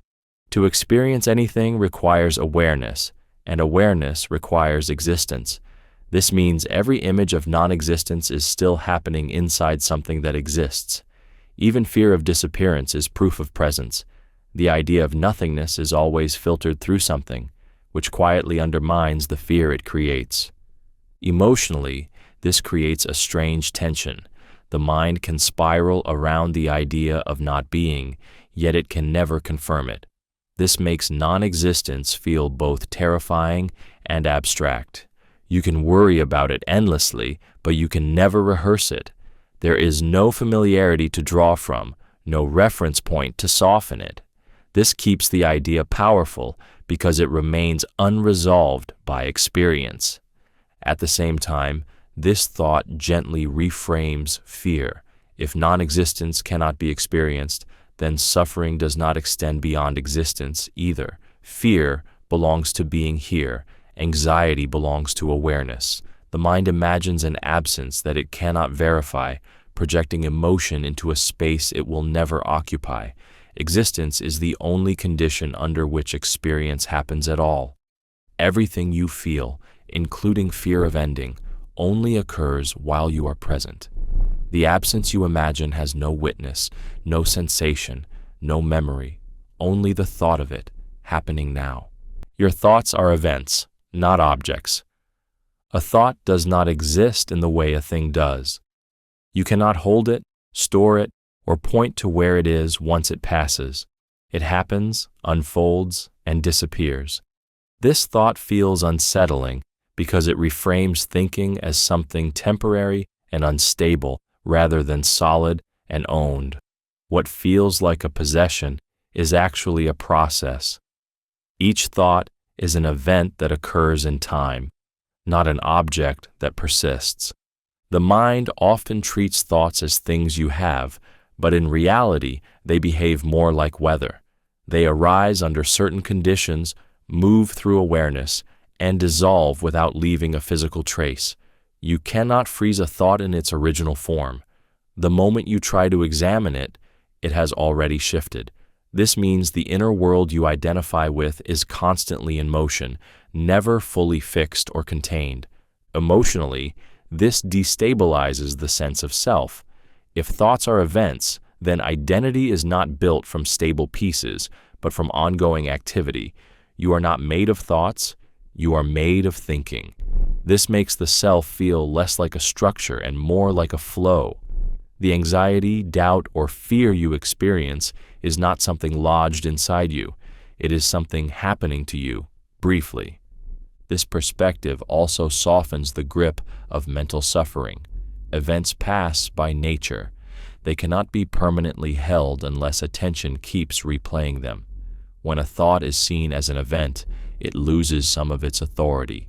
It becomes something that occurred, not something that defines you. Your inner life becomes a series of moments rather than a collection of things, always moving forward, always changing, never solid enough to trap you. The present is the thinnest slice of reality. What you call the present feels solid and immersive, yet it occupies almost no space in time. It is an infinitesimal boundary between what has already happened and what has not yet arrived. The moment you try to notice it, it slips into the past. This thought unsettles because it reveals how little of reality you are ever actually inside. Most of existence is either remembered or anticipated, while the present itself barely exists at all. Human experience stretches this thin slice into something that feels continuous. The brain stitches together past impressions and future expectations to create the illusion of a stable now. But that stability is constructed, not inherent. In truth, the present has no duration you can hold. It is a transition, not a place. You are never standing in it. You are always passing through it. Emotionally, this creates a quiet unease. You are told to live in the present, yet the present offers no room to stay. It does not accommodate hesitation or certainty. It vanishes instantly, turning experience into memory before you can decide what it means. This makes life feel fleeting, not because it is short, but because it is always already leaving. This thought reframes urgency and attachment. If the present is so thin, then clinging to moments becomes impossible. No experience can be preserved in its original form. Everything meaningful is already slipping away as it happens. What you love, fear, or enjoy exists only while it is transitioning out of reach. There is something quietly destabilizing in realizing that most of reality is inaccessible in the way you expect. The present does not accumulate. It does not pause. It simply divides what can no longer be touched from what has not yet occurred. You live your entire life balanced on this razor-thin edge, moving forward without ever truly occupying the moment you call now. You are both observer and participant. At every moment, you are watching your life unfold while also actively shaping it. You experience thoughts, emotions, and events as if they are happening to you, yet they are also happening through you. This dual role feels natural, but it is quietly unsettling once noticed. You are never fully outside your experience and never fully immersed in it either. You are always split between witnessing and acting. The mind creates a sense of distance by narrating what happens. You notice your feelings, label your reactions, and reflect on your choices, which makes it feel as though there is a version of you standing slightly apart. At the same time, you cannot step out of the situation. Your body reacts, your decisions carry consequences, and your presence alters what unfolds. Observation does not grant neutrality. Even awareness is a form of participation. Emotionally, this creates a subtle tension. You may feel responsible for outcomes while also feeling carried along by forces beyond your control. You watch yourself make choices you do not fully understand, react in ways you did not plan, and feel emotions that arise before you can evaluate them. This can produce both self-compassion and self-judgment because you are both the one acting and the one assessing the action. This thought lingers because it dissolves the idea of a stable, separate self. There is no clear line between doing and watching. The observer influences the participant, and the participant reshapes the observer. You are not simply living your life, nor merely witnessing it. You are continuously doing both at once, inseparably, without ever being able to step fully into one role and leave the other behind. The night has existed longer than humans. Night feels personal because you experience it through exhaustion, silence, and vulnerability. It becomes associated with rest, fear, loneliness, or peace. But the night did not begin with you, and it does not belong to human experience. Long before the first mind looked up in confusion or wonder, darkness already fell and returned in its steady rhythm. This thought unsettles because it removes humanity from the center of something that feels intimate and emotionally charged. The cycle of light and dark is older than language, culture, and memory. Night arrived before stories were told about it, before it was feared or romanticized. It existed without interpretation. This means that everything you associate with night, anxiety, comfort, stillness, introspection, is something you brought to it, not something it created. Night itself is indifferent. It does not know it is quiet. It does not know it is dark. Emotionally, this creates a sense of smallness that can feel either isolating or calming. The worries that surface at night feel enormous, yet night has carried countless fears that were never recorded, never resolved, and never mattered beyond the minds that held them.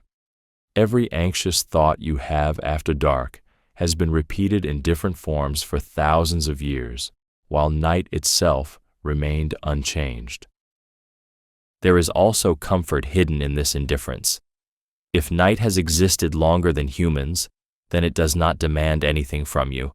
It does not expect productivity, clarity, or control. It simply arrives and leaves. You are not required to conquer it or understand it. You are only passing through a condition that has always been there, holding space for awareness to soften, thoughts to loosen, and the mind to rest inside something far older than itself. Everything you know will eventually change meaning. Nothing you understand is permanently fixed. Facts, memories, words, and experiences all shift as the context around them changes. What something means to you now is shaped by who you are, where you are, and what you have lived so far. As those conditions evolve, meaning quietly rearranges itself. This thought feels unsettling because it reveals that certainty is temporary, even when knowledge remains the same. The mind treats meaning as stable, but it is not stored that way. Meaning is relational. It depends on perspective, emotion, and timing. A memory that once brought comfort may later cause pain. A lesson that once felt profound may one day feel incomplete. Even truths do not escape this process. What you know does not disappear, but the emotional weight attached to it does not stay constant. Understanding ages alongside you. Emotionally, this introduces a quiet instability into identity. If meaning changes, then the self built around those meanings must change too. You are not standing on solid ground. You are standing on interpretations that evolve without asking permission. This can feel like loss, as familiar ideas stop feeling familiar, but it also explains growth. You do not outgrow knowledge by replacing it. You outgrow it by experiencing it differently. This thought also softens regret. If meaning shifts, then past decisions were made under meanings that no longer exist. You acted according to the understanding available at the time. Judging the past using present meaning is a distortion. Everything you know is alive, not frozen. It moves with you, reshaping itself as you change, quietly transforming without erasing what came before. You are allowed to rest without understanding everything. There is an unspoken pressure to make sense of things before letting go, as if rest must be earned through clarity, as if peace is only permitted after every question has been answered. This thought challenges that instinct by offering something radical: permission. Permission to pause without resolution. Permission to stop thinking even while uncertainty remains. It unsettles because it goes against the idea that understanding is a prerequisite for safety. The human mind is designed to seek patterns and explanations. When something remains unresolved, the brain treats it as unfinished business, keeping awareness alert and tense. This is why confusion feels physically uncomfortable. Yet not everything can be solved in the moment it appears. Some questions are too large, too complex, or too distant from immediate action. Requiring yourself to understand them before resting creates a state of constant mental vigilance. Emotionally, this thought carries relief and resistance at the same time. Relief because it loosens the grip of responsibility. Resistance because letting go feels like failure. But rest does not erase problems, nor does it delay growth. It simply acknowledges that the mind, like the body, has limits. Understanding requires energy, and exhaustion distorts perception more than ignorance ever could. This thought reframes rest as an act of trust rather than avoidance. Trust that unanswered questions will still exist when you return to them. Trust that meaning does not collapse in your absence. You are not abandoning responsibility by resting. You are preserving the ability to engage with it later. There is something quietly powerful in allowing yourself to stop reaching for certainty. The universe does not demand your comprehension to continue. Life unfolds regardless of whether you fully understand it. You can rest inside that unfolding, knowing that not everything needs to make sense for you to be allowed to stop thinking for a while. Consciousness fades every night and returns without effort. Each night, awareness loosens its grip without resistance. The thoughts that defined you during the day lose structure, identity softens, and the sense of being someone recedes. There is no ceremony to this disappearance. Consciousness simply thins, dissolves, and vanishes. This thought unsettles because it reveals how little control you have over something that feels so central. The self you protect and manage all day can shut down completely, and you cannot stop it. Sleep is not an action you perform. It is something that happens to you. You do not will consciousness to fade. It slips away on its own, and when it returns, it does so without instruction. You do not assemble your identity in the morning. Awareness reappears fully formed, carrying continuity without explanation. This challenges the belief that the self is something actively maintained. Instead, it seems to be a process that pauses and resumes automatically. Emotionally, this creates a quiet vulnerability. If consciousness can vanish so easily, then it is not as solid as it feels. Yet there is also reassurance in its return. Night after night, awareness disappears completely. And still, you wake up. The gap leaves no damage.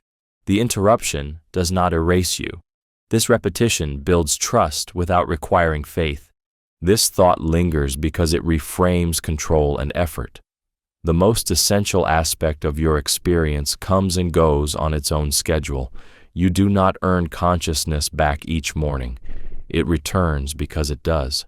Identity survives absence without supervision. The mind lets go completely and somehow knows how to find itself again every time without being told how.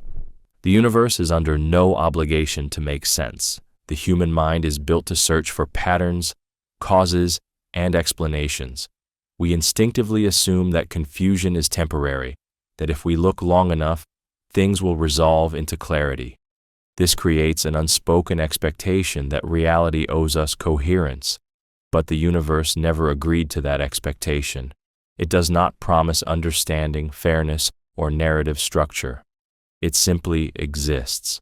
This thought unsettles because it strips away the comforting belief that confusion is a mistake rather than a condition. Meaning and logic are tools created by minds, not guarantees embedded in reality. The universe operates through processes that do not care whether they are understood. Events happen without explanation, suffering occurs without reason, and outcomes rarely align with what feels deserved. When things fail to make sense, it can feel like a personal failure to comprehend, but this assumes that comprehension was ever assured. Emotionally, this realization can feel destabilizing. If the universe is not obligated to make sense, then clarity is fragile and partial. Answers may never arrive, closure may never form. This challenges the desire for certainty that keeps anxiety in check, yet it also removes a subtle pressure. If meaning is not guaranteed, then confusion is not evidence of inadequacy. It is a natural response to complexity beyond human scale. There is a quiet freedom in releasing the demand for sense. When the universe is no longer expected to explain itself, the need to solve everything loosens. Understanding becomes something that happens locally, temporarily, and imperfectly. You are allowed to live inside unanswered questions without resolving them into clean narratives. Reality does not withhold sense as punishment. It simply never promised it. Existence continues, whether or not it aligns with human logic, carrying you forward through patterns that may never fully reveal themselves. You are always slightly late to your own life. Experience happens first, and awareness follows just behind it. By the time you notice a feeling, it has already begun.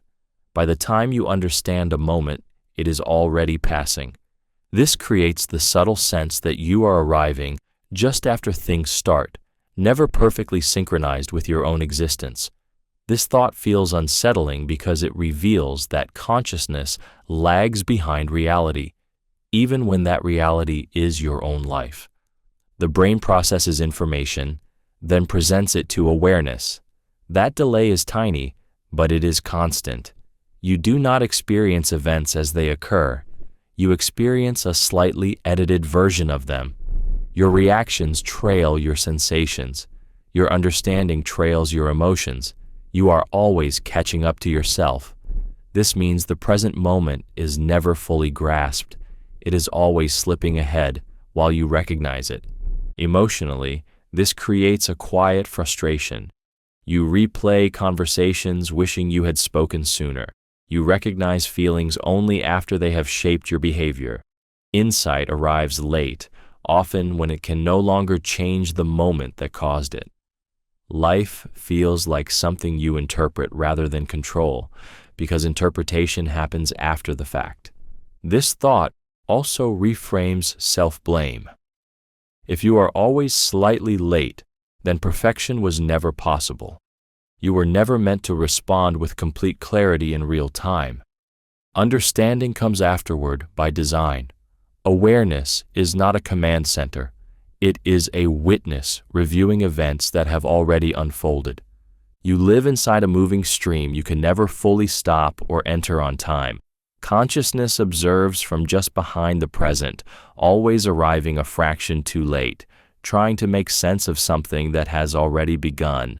Nothing you worry about tonight will exist exactly the same way again. The worries that feel heavy right now are already in motion, already changing shape. Even as you focus on them, they are subtly transforming. Circumstances shift, information updates, emotions fluctuate, and perspectives evolve. This thought unsettles because it reveals that worry attaches itself to a temporary version of reality. The thing you fear is not stable enough to remain exactly as it is in this moment. Worry creates the illusion of permanence. It convinces the mind that a problem is fixed, frozen in its most threatening form. But reality does not hold still long enough to justify that fear. Time alters context whether you participate in it or not. By morning, the situation may be smaller, clearer, or simply different. Even if the issue remains, it will not exist in the same configuration of uncertainty, emotion, and interpretation that fuels tonight's anxiety. Emotionally, this thought introduces distance. It reminds you that your current emotional state is shaping how the problem appears. Fatigue intensifies fear. Darkness exaggerates consequences. The mind fills gaps with worst-case outcomes when information is incomplete. None of this remains constant. As conditions change, so does the worry itself. This does not mean that concerns disappear or resolve effortlessly. It means that they are not static entities. Worry feeds on stillness, yet time keeps moving. Every passing moment subtly rewrites the problem, even if you do nothing. There is something grounding in knowing that anxiety cannot preserve its own intensity. The version of the problem you are carrying tonight is already becoming obsolete. Tomorrow's reality will not match tonight's fear exactly, no matter how convincing it feels now. This makes rest feel less like avoidance and more like allowing change to do part of the work for you. The self you protect is always dissolving. The version of yourself you try to preserve does not stay still long enough to be defended. While you work to maintain identity, values, confidence, or control, the self you are protecting is already changing. This thought unsettles because it reveals a quiet mismatch between effort and reality. Protection assumes stability, yet the self is fluid, continuously reshaped by time, experience, and internal shifts. The mind clings to familiar narratives because they create a sense of coherence. You defend who you think you are, fearing loss, inconsistency, or collapse. But identity is not an object you can secure. It is a process unfolding, moment by moment. Emotions replace one another, beliefs evolve, priorities rearrange themselves. Even resistance to change becomes part of the change itself. The self dissolves not through failure, but through functioning. Emotionally, this creates exhaustion. Holding on to a fixed sense of self requires constant effort because it goes against how consciousness works. You may feel threatened when change occurs, interpreting it as danger rather than inevitability. Yet nothing is attacking you. The self is not being taken away, it is transforming. Protection becomes a response to fear, not necessity. This thought lingers because it reframes identity as something you participate in, not something you own. The self you defend today is not the one you defended yesterday, and it will not be the one you defend tomorrow. Continuity comes not from preservation, but from motion. What you are trying to protect cannot be held in place, only carried forward as it reshapes itself, dissolving and reforming without asking for permission. Reality continues even when you close your eyes. Closing your eyes creates the illusion of disappearance. The world fades, shapes dissolve, and attention turns inward. For a moment, it can feel as though reality has softened or stepped back, but nothing actually stops. This thought unsettles because it reveals how little your perception controls existence. Reality does not dim when you stop looking at it. It continues uninterrupted, unaffected by your absence as an observer. Vision is one of the strongest anchors to presence. When it shuts off, awareness loosens its grip on the external world. Yet outside that darkness, movement persists. Objects remain where they were, time advances, and systems operate without pause. The universe does not need to be perceived in order to function.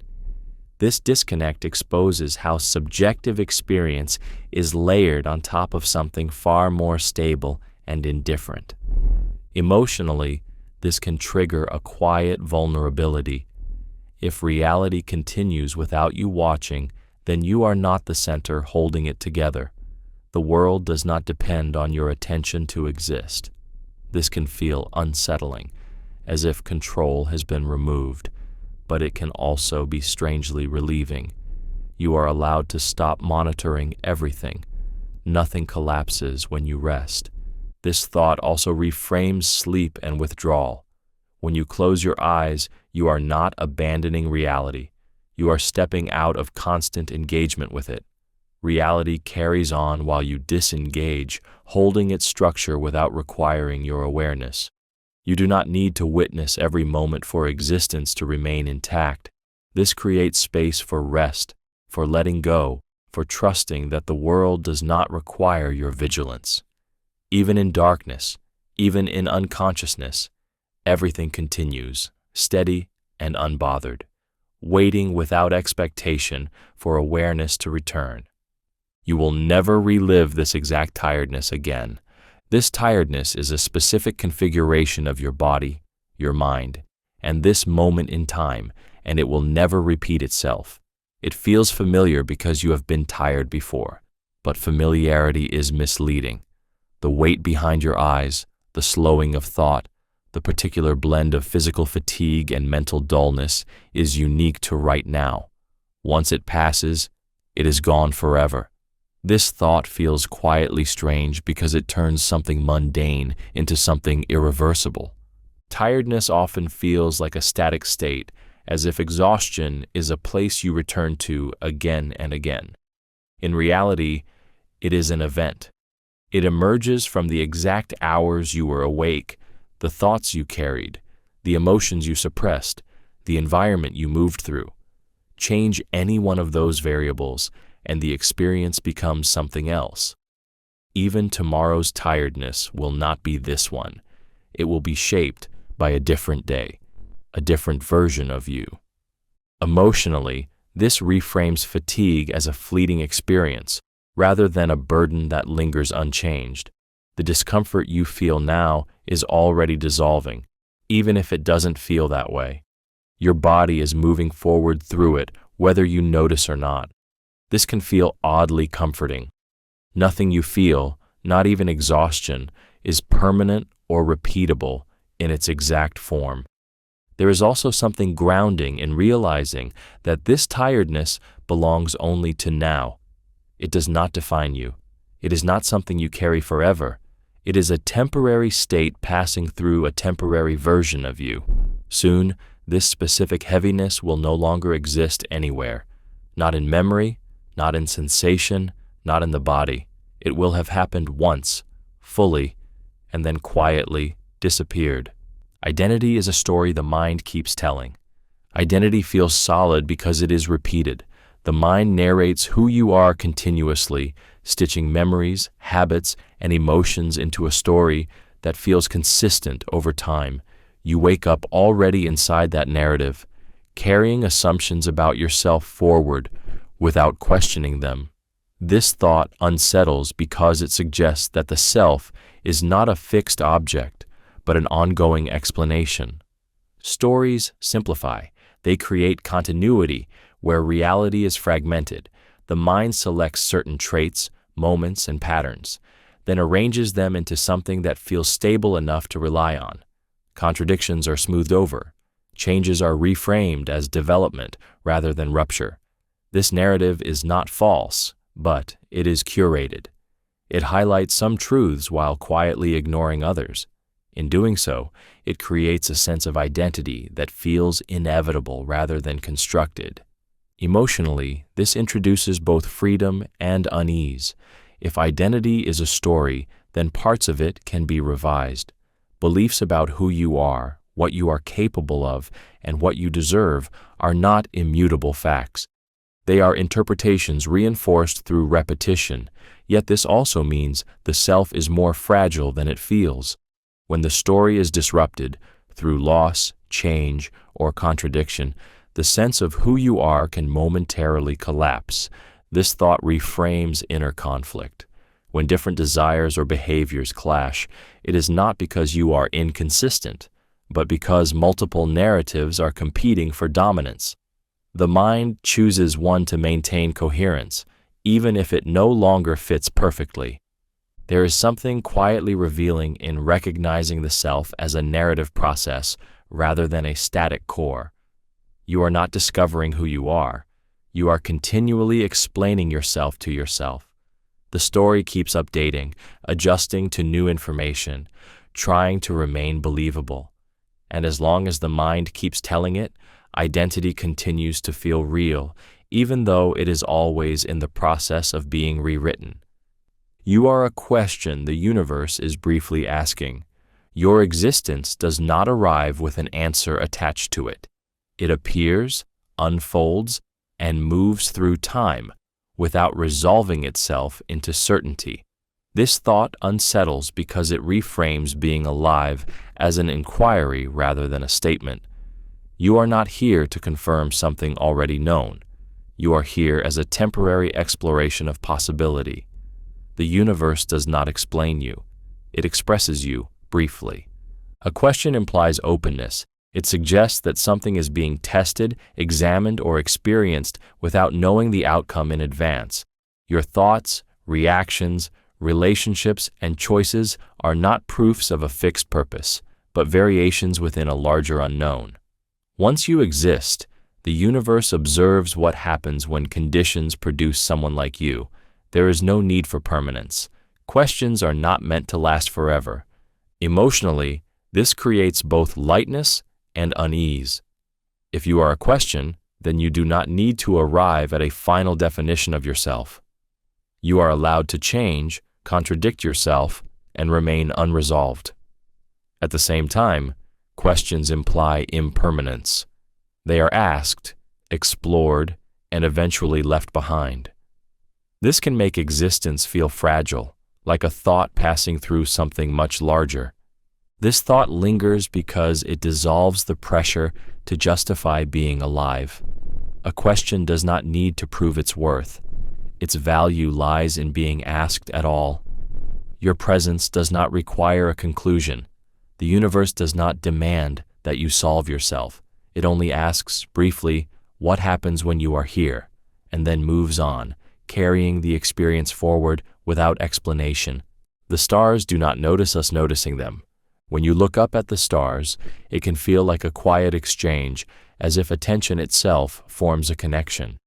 Wonder gives the moment weight, making it feel reciprocal, almost intimate. But the stars do not receive that attention. They do not register observation, admiration, or meaning. This thought unsettles because it breaks the illusion that awareness creates mutual recognition. You can notice something deeply without ever being noticed in return. Human perception is relational.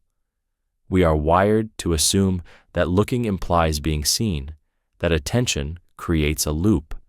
But the stars exist outside that loop. They burn, collapse, and transform regardless of observation. They do not change because they are admired. They do not respond to curiosity. This reveals how one-sided most of our deepest moments with the universe truly are.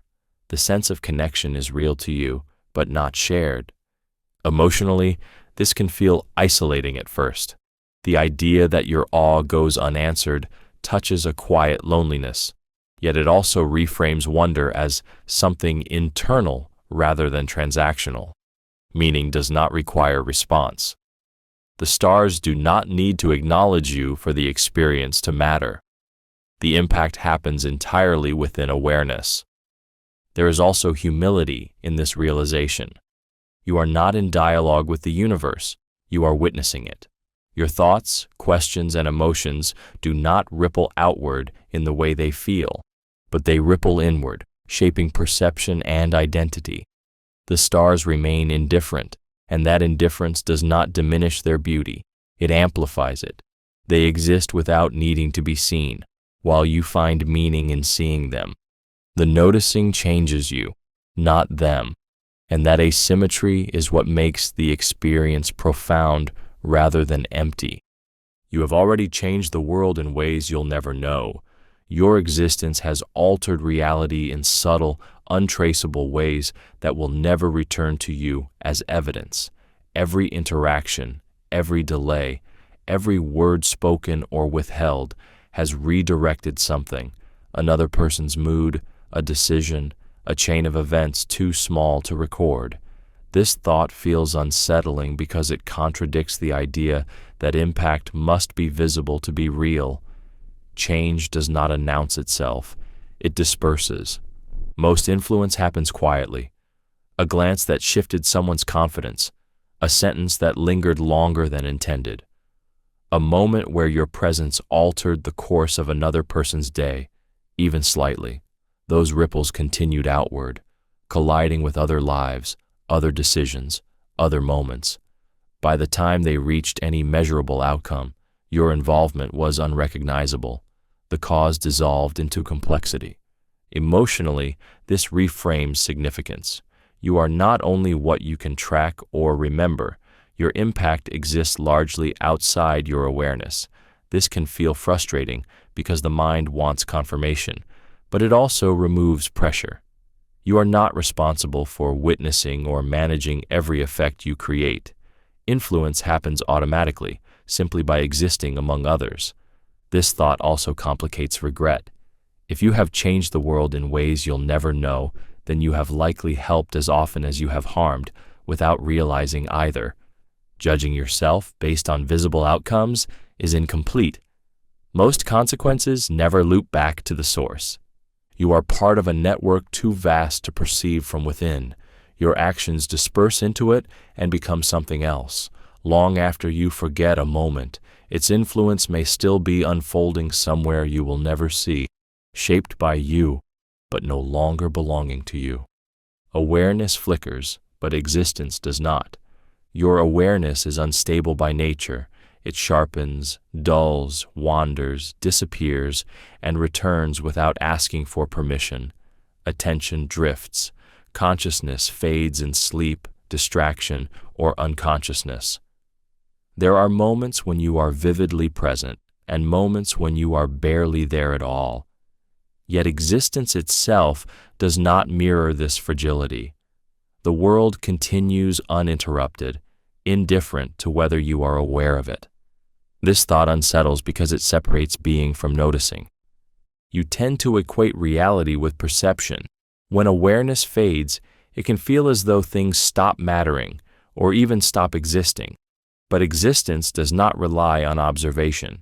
The body continues functioning while you sleep.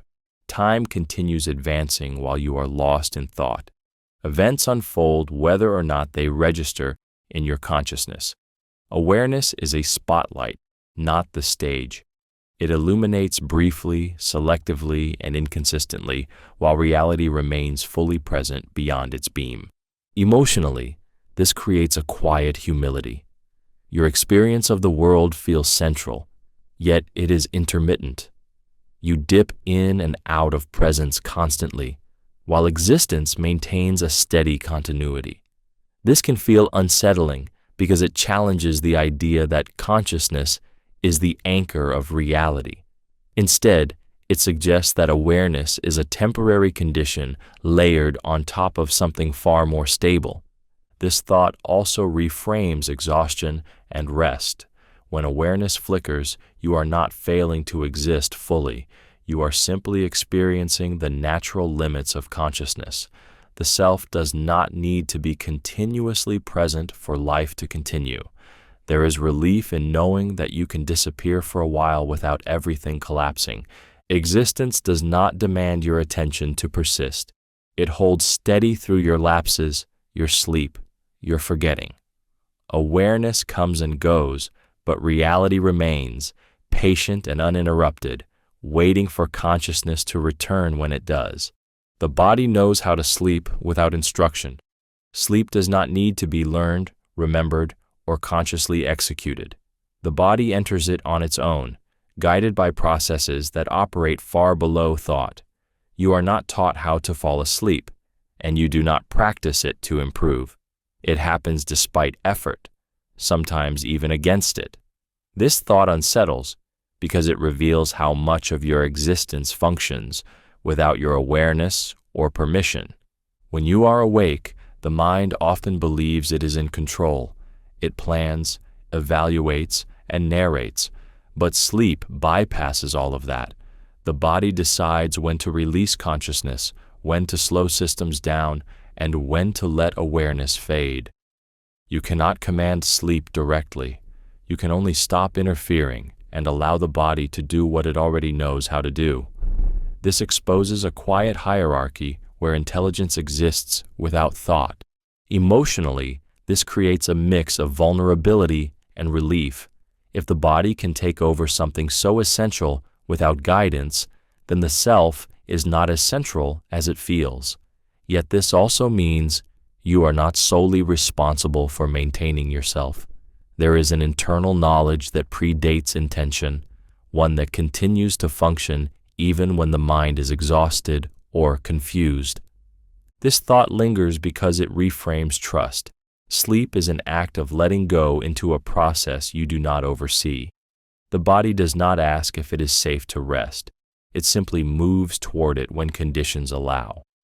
Awareness fades not through effort, but through surrender. Each night, the body quietly demonstrates that survival does not depend on constant supervision, and that some of the most essential transitions occur without being explained or instructed. You are not required to be profound to exist. There is a quiet pressure to justify being here, to be meaningful, impactful, memorable, as if existence needs to earn its place through insight, productivity, or depth. This thought unsettles because it dissolves that unspoken demand. You do not need to be remarkable, insightful, or transformative to continue existing. Existence does not operate on merit. Much of human anxiety comes from the belief that presence must be validated, that if a life is not exceptional, it risks being wasted. But reality does not measure worth through profundity. Rivers flow without significance, stars burn without intention, and systems persist without meaning attached. They exist because they do, not because they explain themselves. You are subject to the same rule. Emotionally, this realization can feel both confronting and relieving. It removes the comfort of external justification, but it also removes the burden of performance. You are allowed to be ordinary without consequence. You are allowed to pass through moments without extracting insight from them. Not every experience needs to be meaningful to be legitimate. This thought softens the idea of purpose. Purpose does not precede existence. It is optional, personal, and often temporary. You can exist quietly, inconsistently, even aimlessly, and nothing in reality rejects that. Being here is not conditional on depth. You do not have to turn your life into a statement or a lesson. Existence is not a stage that demands significance from every participant. It allows presence without explanation. You are here even when you have nothing important to say, nothing impressive to become, and nothing profound to offer. Thoughts slow down when they are no longer chased. The moment you stop pursuing your thoughts, they begin to lose urgency. What once felt overwhelming starts to stretch out, creating space between one idea and the next. This happens because thoughts gain momentum through attention. When you chase them, you accelerate them. When you stop, they are no longer forced to keep moving. This thought feels quietly powerful because it reveals that mental speed is not fixed. It is driven. The mind often behaves like it is being pulled forward by its own content. Worries lead to more worries, ideas trigger new ideas, and each thought demands resolution. But this forward motion is sustained by engagement. When you stop reacting, analyzing, or trying to reach the end of a thought, the chain weakens. Thoughts begin to arise more slowly, like waves losing energy as they reach shore. Emotionally, this reframes rest as non-interference rather than control. You do not need to silence your mind, you need to stop chasing it. The pressure to fix, understand, or complete every thought keeps the system active. Letting a thought remain unfinished allows it to dissolve on its own. This can feel uncomfortable at first because the mind is used to pursuit, but discomfort fades when urgency is no longer reinforced. This thought also shifts responsibility. You are not the generator of speed, you are the amplifier. Awareness acts like fuel. Remove the fuel and motion naturally decreases. Thoughts are not demanding by nature. They become demanding when they are followed. When they are allowed to pass without pursuit, they slow, spread out, and eventually leave more silence behind than noise. The universe does not distinguish between important and unimportant moments. What feels significant to you carries no special marker in the fabric of reality. The universe does not pause for milestones, nor does it register which moments you will remember forever and which you will forget by morning. A life-changing conversation and an ordinary breath occupy the same status in the unfolding of events. This thought unsettles because it removes the hierarchy we instinctively place on experience. Humans assign importance to survive and to make sense of time. We label moments as meaningful so they feel anchored, as if they matter beyond their passing. But the universe does not participate in that sorting. It treats every second with equal indifference. The same physical laws apply whether you are making a decision that feels monumental or standing still, doing nothing at all. Nothing in reality bends more for moments you care about. Emotionally, this creates a quiet contradiction. If the universe does not distinguish importance, then the weight you feel is entirely human. Meaning is not something discovered in events themselves, but something projected onto them by consciousness. This can feel destabilizing, as if significance is fragile or invented. Yet it also reveals something intimate.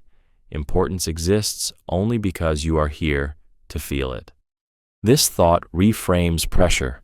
If the universe does not recognize important moments, then there is no cosmic audience evaluating your choices, no external standard demanding that certain moments be maximized or perfected. The anxiety surrounding wasting time softens when time itself is neutral. There is something quietly grounding in realizing that the universe does not care which moments define you. It allows every moment to pass equally. Meaning does not come from the universe elevating events.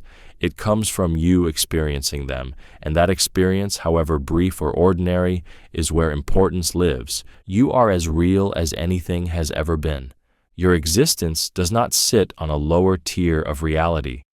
You are not a lesser version of what has come before, nor a temporary illusion within something more authentic. This thought unsettles because it removes the quiet doubt that reality belongs elsewhere. You are not almost real, not conditionally real, not waiting to be validated by impact or permanence. You are as real as anything that has ever existed. Reality is not ranked by duration, scale, or importance. Mountains erode, stars collapse, civilizations vanish, yet none of them are considered less real because they end. They happened. You happen. Your thoughts, sensations, and inner experiences are not weakened by their subjectivity. Experience itself is a form of reality, even when it leaves no trace beyond the mind that held it. Emotionally, this realization presses against a deep insecurity. There is a tendency to feel provisional, as if life has not fully started yet, or as if meaning will arrive later. This thought dismantles that hesitation. There is no higher state of existence you must reach to justify being here. You are not waiting in the margins of reality. You are already fully inside it. This thought lingers because it reframes insignificance. Being small does not make something unreal. Being temporary does not make something less valid. The universe is made of events, not monuments. You are one of those events, complete in itself, regardless of how long it lasts or how widely it is noticed. Your reality does not depend on remembrance. It exists because you do. Tomorrow is an idea until it arrives. Tomorrow feels solid because the mind treats it as guaranteed. Plans form around it, worries project into it, and expectations begin to live there as if it already exists. But until it becomes the present, tomorrow has no substance. It is a concept held together by memory and assumption. This thought unsettles because it reveals how much emotional energy is invested in something that is not yet real. The mind moves freely through time, constructing futures with remarkable detail. It rehearses conversations, imagines outcomes, and prepares reactions for moments that have not happened. These imagined tomorrows feel tangible enough to cause stress or comfort, even though they have no physical presence. Until tomorrow arrives, nothing has occurred. No event has taken place. Only thought has moved. Emotionally, this creates a quiet instability. If tomorrow is only an idea, then fear and hope are often responses to imagination rather than reality. Anxiety borrows certainty from a future that does not yet exist. Anticipation does the same. This does not make those feelings invalid, but it exposes their source. They are reactions to projection, not experience. There is something grounding in recognizing this. The present is the only time that can be touched, felt, or altered. Tomorrow becomes real only by turning into now. Until then, it cannot harm you or save you. It has no weight beyond what you give it. This does not mean tomorrow will not matter. It means it does not matter yet. Reality has not arrived there.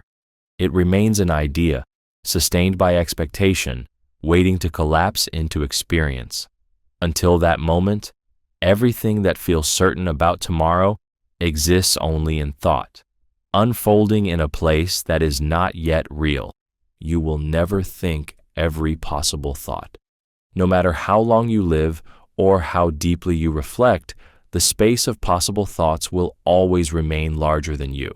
There are combinations of ideas, perspectives, emotions, and interpretations that will never pass through your awareness. This thought feels unsettling because it confronts the mind with its own limits. Thinking feels expansive from the inside, yet it is bounded in ways you cannot sense directly. The human mind experiences itself as open-ended. There is always another thought available, another question to ask, another idea to follow, but possibility grows faster than experience.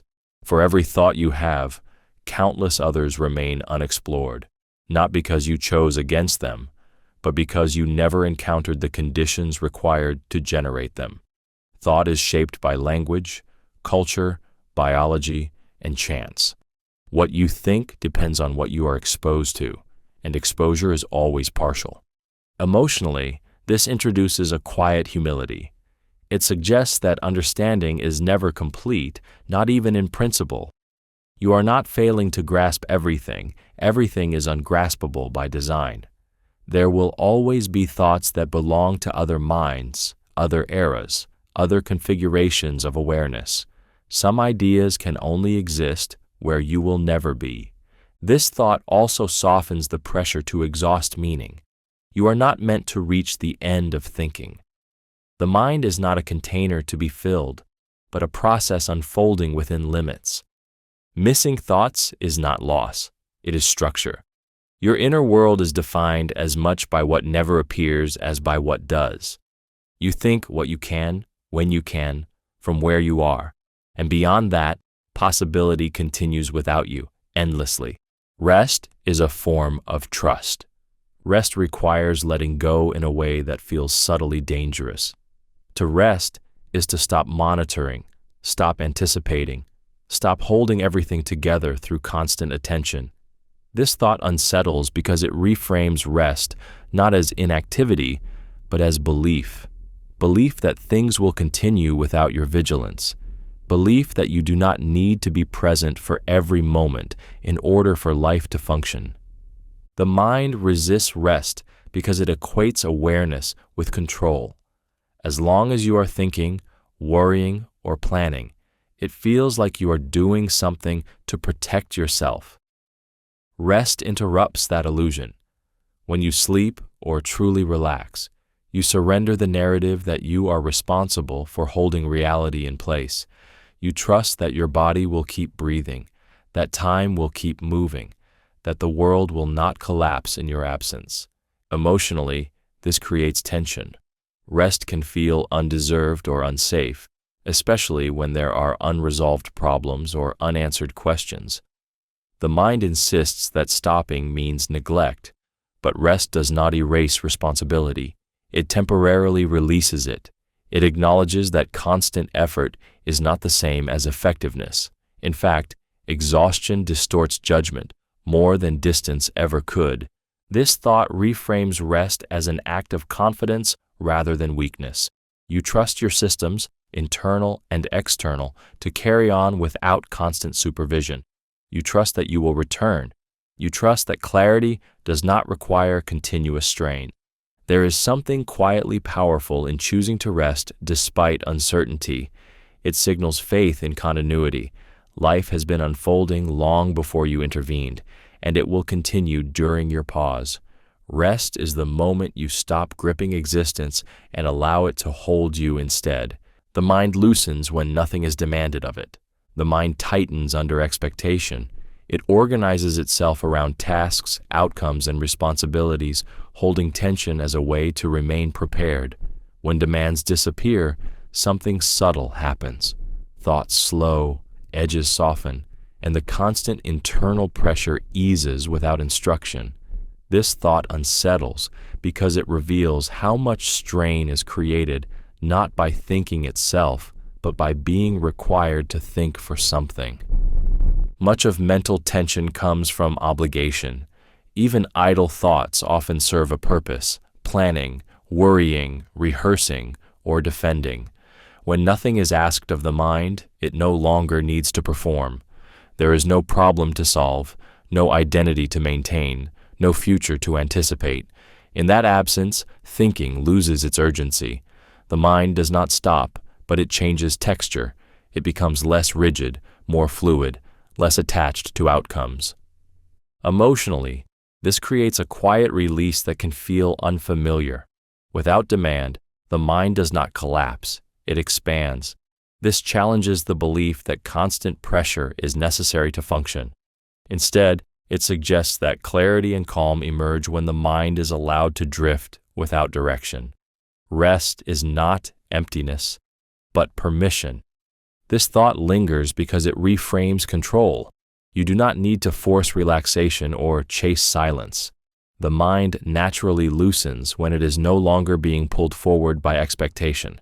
Effort is often the thing that keeps tension alive.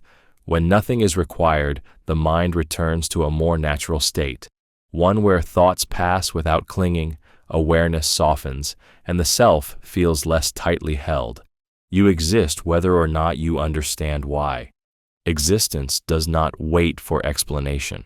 It does not pause until understanding arrives or meaning settles into place. You are here regardless of whether you can justify it to yourself. This thought unsettles because it breaks the link between comprehension and legitimacy. You do not need a reason to exist in order to exist. The mind constantly searches for causes. It wants origins, purposes, and narratives that make presence feel earned. When those answers are missing, it can feel as though something is wrong, as if existence without explanation is incomplete. But reality does not share that expectation. Things exist before they are understood, and often without ever being fully explained. You are no exception to this rule. Emotionally, this realization can feel disorienting. If you exist without knowing why, then uncertainty is not a temporary failure, but a permanent companion. There may never be a final answer that settles everything. This challenges the belief that understanding is the foundation of stability. Instead, existence appears first, and meaning struggles to catch up afterward. At the same time, there is a quiet relief in this idea. If understanding is not required, then confusion does not disqualify you. Doubt does not remove your right to be here. You do not need to solve yourself to justify your presence. Being lost does not place you outside of reality. You are already inside it. This thought reframes identity as something lived rather than explained. You are allowed to move forward without clarity. Existence is not a reward given after comprehension. It is the condition in which comprehension attempts to occur. You are present before you know why, during the search, and even if the search never resolves, Reality does not revoke existence due to unanswered questions. It holds you regardless, allowing you to be here without explanation. The present moment cannot be held. The moment you try to grasp the present, it is already gone. Awareness arrives too late to capture it in its original form. By the time you notice now, it has shifted into memory. This thought feels unsettling because it reveals that the most real part of life is also the least accessible. The present exists only while it is disappearing. Humans treat the present moment as something they can inhabit, but in reality it behaves more like a boundary than a place. It has no duration you can stand inside of. It is the edge where future becomes past, and that edge moves continuously. Consciousness does not freeze it. It follows just behind it. This creates the illusion of being present, even though what you experience is always a fraction removed. Emotionally, this explains a subtle frustration that runs through experience. You try to stay in the moment, but the moment refuses to stay.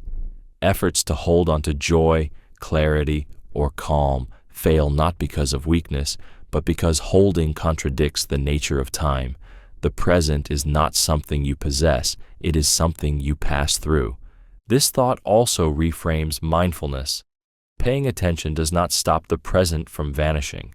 It only makes the passing more visible. Awareness sharpens the sense of flow, not stability.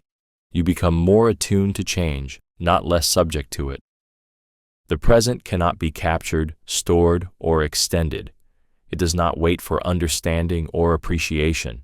It exists only as motion, constantly replacing itself. Life is not lived in a fixed now, but in an endless series of moments that disappear as soon as they arrive, leaving you always slightly behind, remembering what just was. You are already living in the future of your past. At some point before now, this moment existed only as a possibility.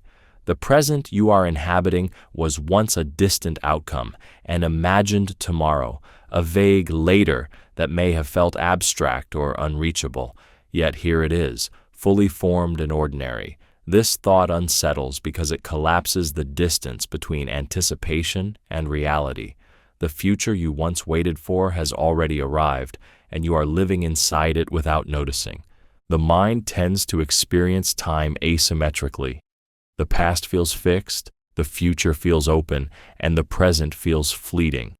But this structure hides a simple truth. Every present moment was once someone's future. Earlier versions of you worried about things that led here, hoped for things that shaped this moment, or feared outcomes that never came. Their uncertainty has resolved into your current reality, even if it doesn't feel like resolution. Emotionally, this thought carries a quiet weight. It suggests that much of what once felt urgent eventually becomes background. The fears that consumed your thoughts then may now feel distant or irrelevant. Yet new worries have taken their place, repeating the same pattern. This creates a subtle realization. The future is rarely as dramatic as it is imagined. It arrives quietly and becomes normal almost immediately. This thought also reframes patience. You are not waiting to reach the future. You are continuously stepping into it. The life you are living now is evidence that time keeps delivering outcomes, even if they don't match expectations. There is something grounding in recognizing that you have already crossed countless futures you once stood on the edge of. The present moment is not a pause between then and later. It is the result of everything that came before, and the proof that the future is not something you chase, but something you inevitably arrive inside. Consciousness fades softly, not suddenly. Awareness does not shut off like a switch. It loosens its grip in stages, thinning at the edges before disappearing entirely. Thoughts blur, attention drifts, and the sense of self grows quieter without resistance. This thought unsettles because it reveals that consciousness is not a rigid structure, but a gradient. It does not end with force, it recedes with gentleness. As consciousness fades, there is no clear boundary marking when you stop being present. Identity softens before it vanishes. The mind releases control piece by piece, allowing coherence to dissolve without panic. This process happens every night, unnoticed, unrecorded. You do not experience the moment consciousness ends because experience itself is what fades. The transition leaves no marker behind. Emotionally, this creates a sense of vulnerability mixed with trust. If awareness can dissolve so gently, then it is not something you must defend at all times. There is no struggle required to let go. Consciousness does not resist its own absence. It yields naturally, like tension releasing when effort stops. This thought lingers because it reframes endings. The fading of awareness is not violent or abrupt. It is a quiet unwinding. The self does not disappear in a single moment. It thins until it is no longer there to notice its absence. This softness suggests that loss, too, may arrive gradually rather than catastrophically. Consciousness teaches, through its own fading, that letting go does not always require force. Sometimes it happens by easing, by loosening, by gently stepping out of focus without ever needing to be pushed. The universe continues even without witnesses. It is comforting to believe that awareness gives reality its momentum, that things matter because they are seen, remembered, or recorded. But the universe does not depend on observation to proceed. It unfolded long before anything was capable of noticing it and will continue long after awareness fades. This thought unsettles because it removes the silent assumption that witnessing is what validates existence. Human experience is deeply tied to observation. To see something is to confirm it is real. To remember something is to preserve it. But the universe does not operate on confirmation. Galaxies collide without ceremony. Stars are born and die in complete isolation.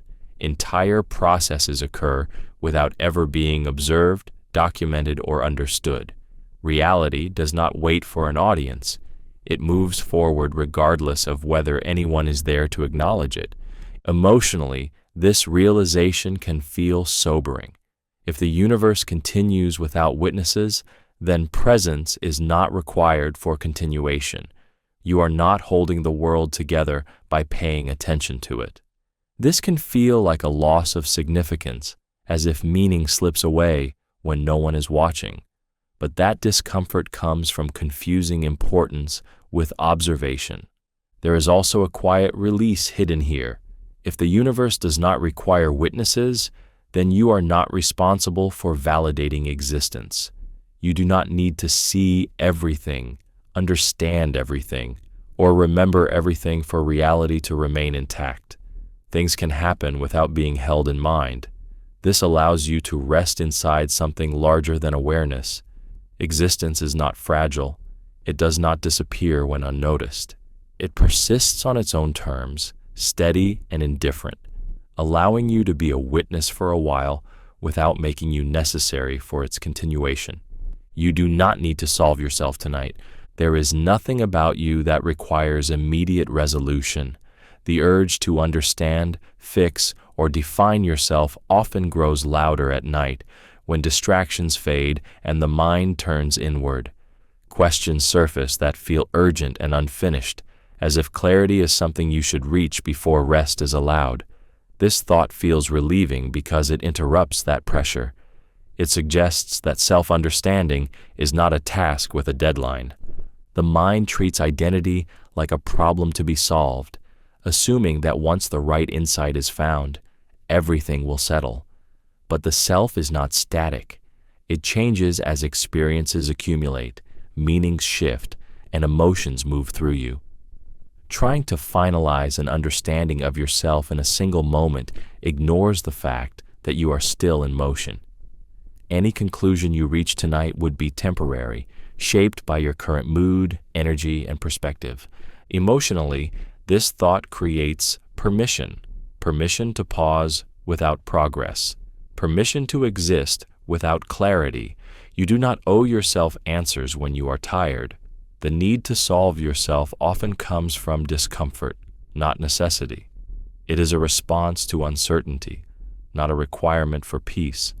This idea also reframes rest as an act of trust, trust that understanding does not disappear if you stop chasing it, trust that unresolved thoughts can wait without becoming threats. You are allowed to leave parts of yourself unfinished and return to them later as someone slightly different. Tonight is not a turning point that determines who you are. It is simply a moment you are passing through. You can let questions remain open without failing. You can exist without explanation. You can rest without clarity. Whatever you are becoming does not require completion right now. Sleep is a return to simplicity. As you fall asleep, complexity begins to dissolve. The layered narratives of the day loosen their grip. Plans, identities, explanations, and expectations fade, leaving behind something far more basic. This thought reframes sleep not as an absence, but as a regression to a simpler state of being. You stop managing yourself. You stop interpreting reality. You stop holding the world together through thought. While awake, the mind is constantly organizing experience into meaning. It categorizes, evaluates, anticipates, and remembers. This continuous processing creates a dense inner world that feels necessary but exhausting. Sleep interrupts this process entirely. The mind releases its need to understand and returns to a more primitive mode where nothing needs to be resolved. The self thins out, awareness softens, complexity collapses. Emotionally, this feels like relief because simplicity is easier to carry. You do not need to justify who you are while asleep. There is no identity to maintain, no future to prepare for, no past to revisit. The nervous system settles into patterns that existed long before conscious thought evolved. In this state, existence does not require explanation. It just continues. This thought is quietly comforting because it reframes sleep as a natural reset rather than an escape. You are not abandoning responsibility by sleeping. You are returning to a baseline that sustains you. The body and brain know how to function without constant supervision. They move closer to their original instructions. There is something deeply human in needing this return. Consciousness is complex, but it is not meant to be continuous. Sleep is the moment when the mind steps out of its own way. You are not losing yourself when you fall asleep. You are shedding unnecessary layers and returning briefly to something simpler, quieter, and older than thought. You are allowed to be unfinished. There is no requirement that you arrive at completion, no fixed point where you must resolve your contradictions, finalize your identity, or fully understand yourself. This thought unsettles because it pushes against the constant pressure to become something definite. The mind often treats life as a project with an end point, but existence does not operate on deadlines. Being unfinished does not mean being broken. It means remaining open to change, revision, and uncertainty. Growth is not a straight line toward completion. It is an ongoing process without a final form. The expectation to be whole, stable, and consistent creates unnecessary tension as if incompleteness were a flaw rather than a natural state. Yet nothing alive is ever finished. Motion prevents closure. Emotionally, this realization offers relief alongside discomfort. Letting go of the need to be complete can feel like losing structure, but it also releases self-judgment. You do not need to have everything figured out to be valid. Confusion, inconsistency, and uncertainty are not signs of failure. They are signs of movement. The pressure to resolve yourself often comes from fear, not necessity. This thought lingers because it reframes rest and becoming. You are not behind for being unfinished. There is no final version you are failing to reach. Identity is not a destination, but a process unfolding in real time. Allowing yourself to remain unfinished is not avoidance. It is alignment with how life actually works, constantly shifting, revising, and remaining open without ever needing to conclude. Reality does not require your attention to persist. Attention feels powerful because it shapes experience. What you focus on grows vivid, meaningful, and emotionally charged. This can create the impression that awareness holds things in place, that reality depends on being noticed to remain stable. But reality continues without consulting your focus. This thought unsettles because it reveals how little your attention controls existence itself. The mind acts as if vigilance is necessary. If you stop paying attention, it feels as though things might slip, fall apart, or be missed forever. Yet the world does not pause or degrade when you look away.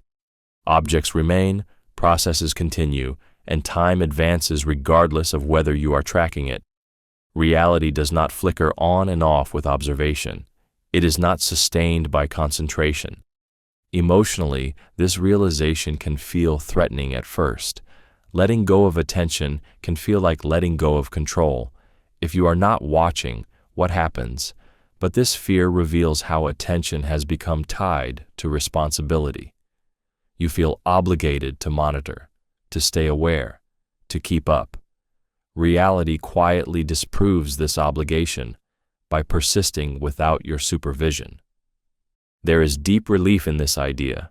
If reality does not require your attention, then exhaustion is not a failure. You are allowed to disengage. You do not need to stay alert to justify existence. Things will continue even when you rest, even when your focus softens, even when your mind drifts.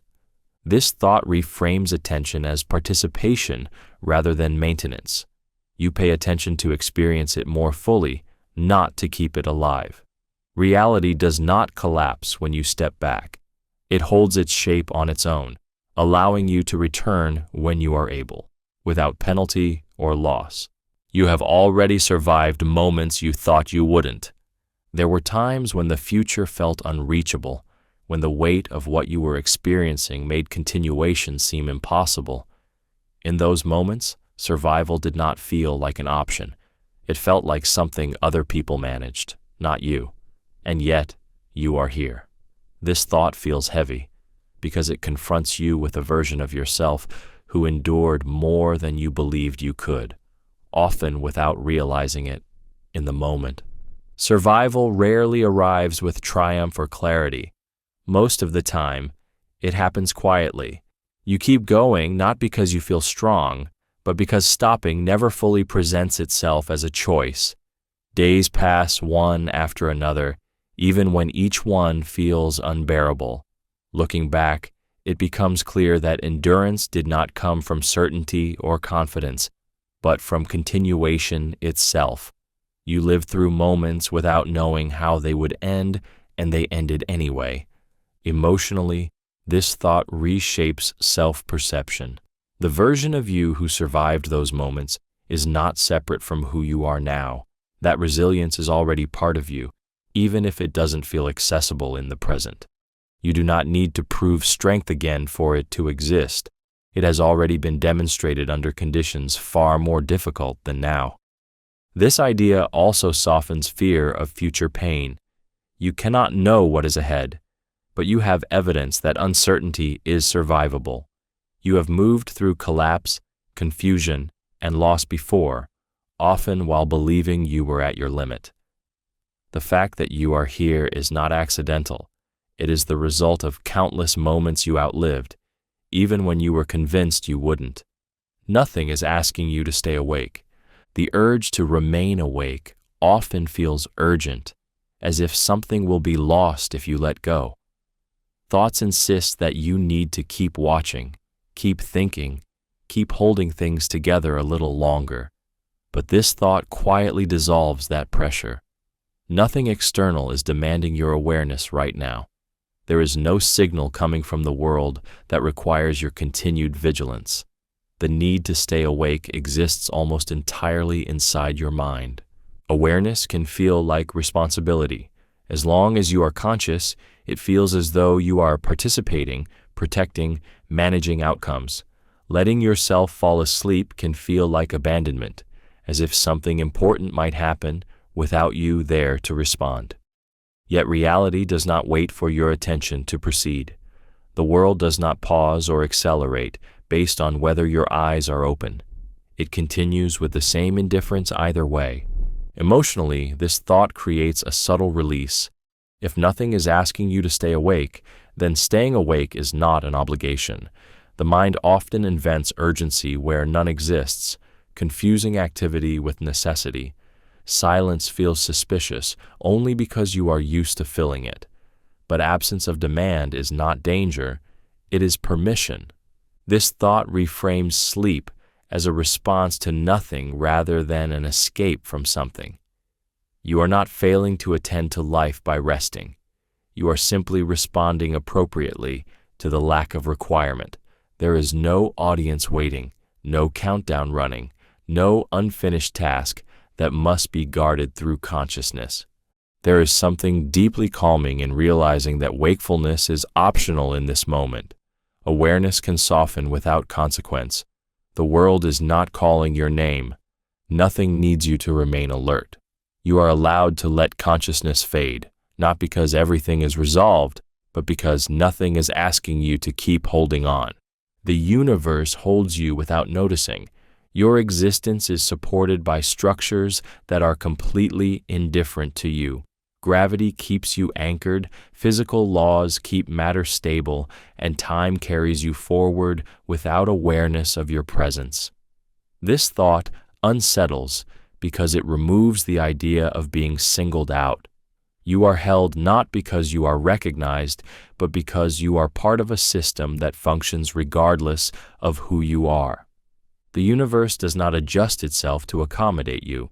It does not observe your fears, your hopes, or your effort to stay intact. And yet, it holds you consistently. The same forces that sustain stars, oceans, and empty space also sustain you. There is no distinction made. You are supported not through attention, but through participation. Existence itself is the structure that keeps you here. Emotionally, this can feel both isolating and comforting. The lack of notice challenges the desire to be seen, to be acknowledged by something larger, but there is also relief in realizing that support does not require approval. You are not maintained because you are valued in a personal sense.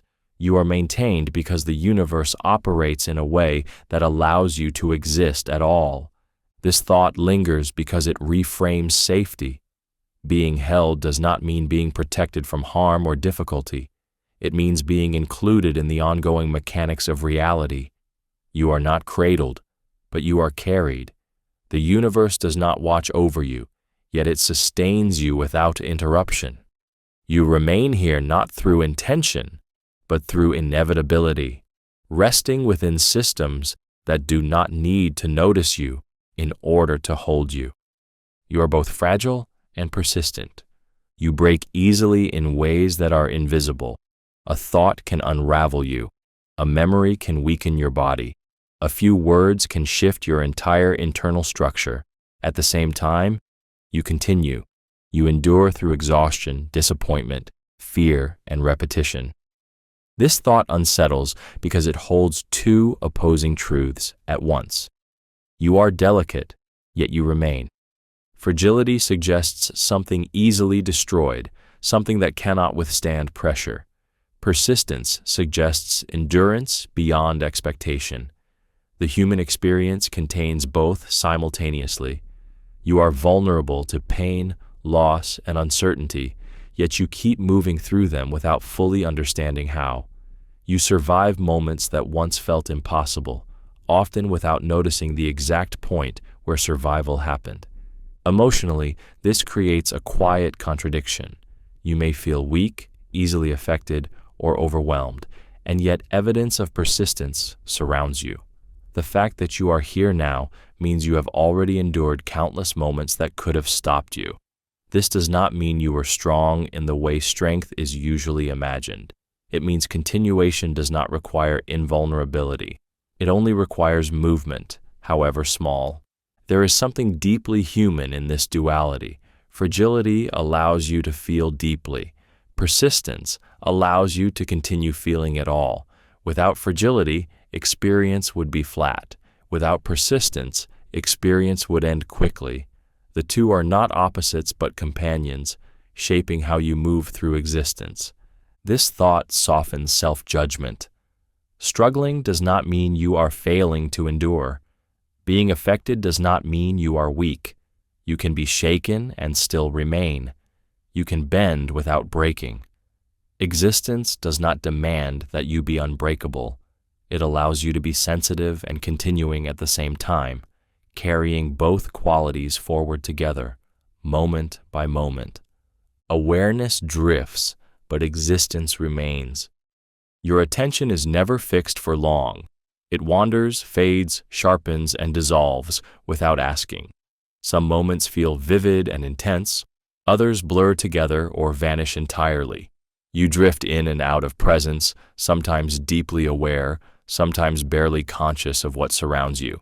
This thought feels grounding because it separates awareness from existence, revealing that one is unstable while the other is not. Awareness depends on energy, focus, and circumstance. It weakens when you are tired, overwhelmed, or distracted.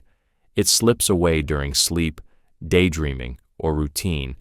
Yet existence does not fluctuate in the same way.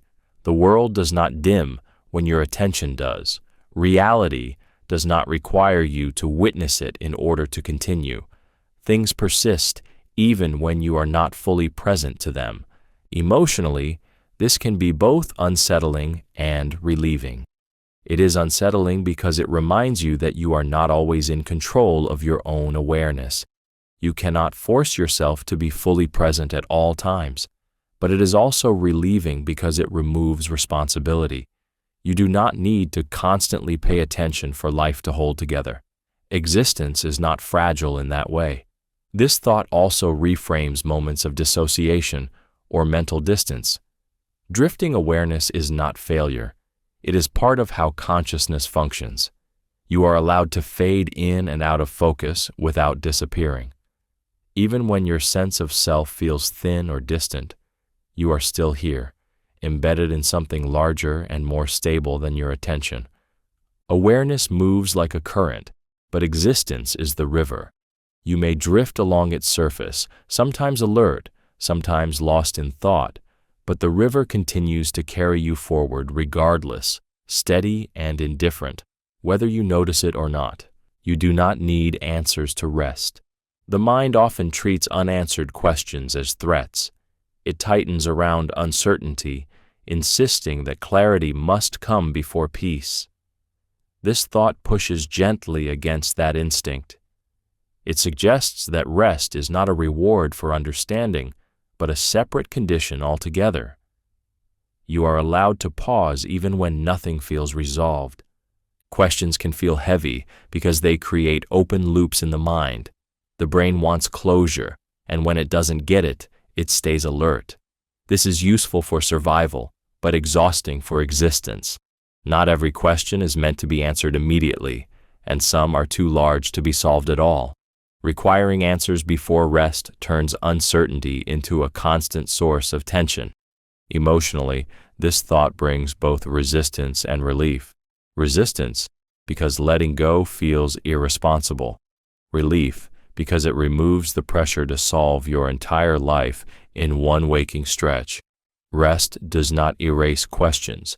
It simply acknowledges that thinking is not the only way forward. The mind processes differently when it is not forced. This thought reframes rest as a boundary rather than an outcome. You do not rest because you understand. You rest because you are limited. Understanding itself depends on pauses, distance, and recovery. Exhaustion distorts insight more than confusion ever could. There is something quietly grounding in realizing that answers are not required for safety. The universe does not demand your conclusions before allowing you to sleep. Life continues unfolding regardless of whether you have figured it out. You can lie down inside that unfolding, carrying your questions with you without needing to resolve them. Rest does not depend on certainty. It exists on its own, waiting for you to allow it. The night has no expectations. When night arrives, Nothing is required of you. It does not ask for productivity, clarity, or progress. The darkness does not measure your worth or evaluate your pace. This thought unsettles because it contrasts sharply with the constant demands of daylight, where time feels accounted for and every moment seems to ask for justification. The night simply exists, indifferent to outcomes. Unlike the day, which is structured around goals and visibility, the night dissolves pressure. It offers no instructions and no standards. You do not owe it improvement or explanation. The absence of expectation allows the mind to loosen its grip on performance. In the dark, there is less to compare yourself against, fewer signals telling you who you should be. The night does not watch. It does not record. Emotionally, this creates a rare sense of permission. Without expectation, the self can soften. Worries do not disappear, but they lose urgency. The future feels farther away. The body slows not because it is told to, but because nothing demands that it stay alert. The night becomes a space where existence does not need to prove itself. This thought lingers because it reframes rest as something natural rather than earned. You do not have to deserve the quiet. The night arrives regardless of what you accomplished or failed to do. It holds space without asking for effort in return. In its darkness, you are allowed to exist without being evaluated, measured, or improved, just present, unobserved, and momentarily free from expectation.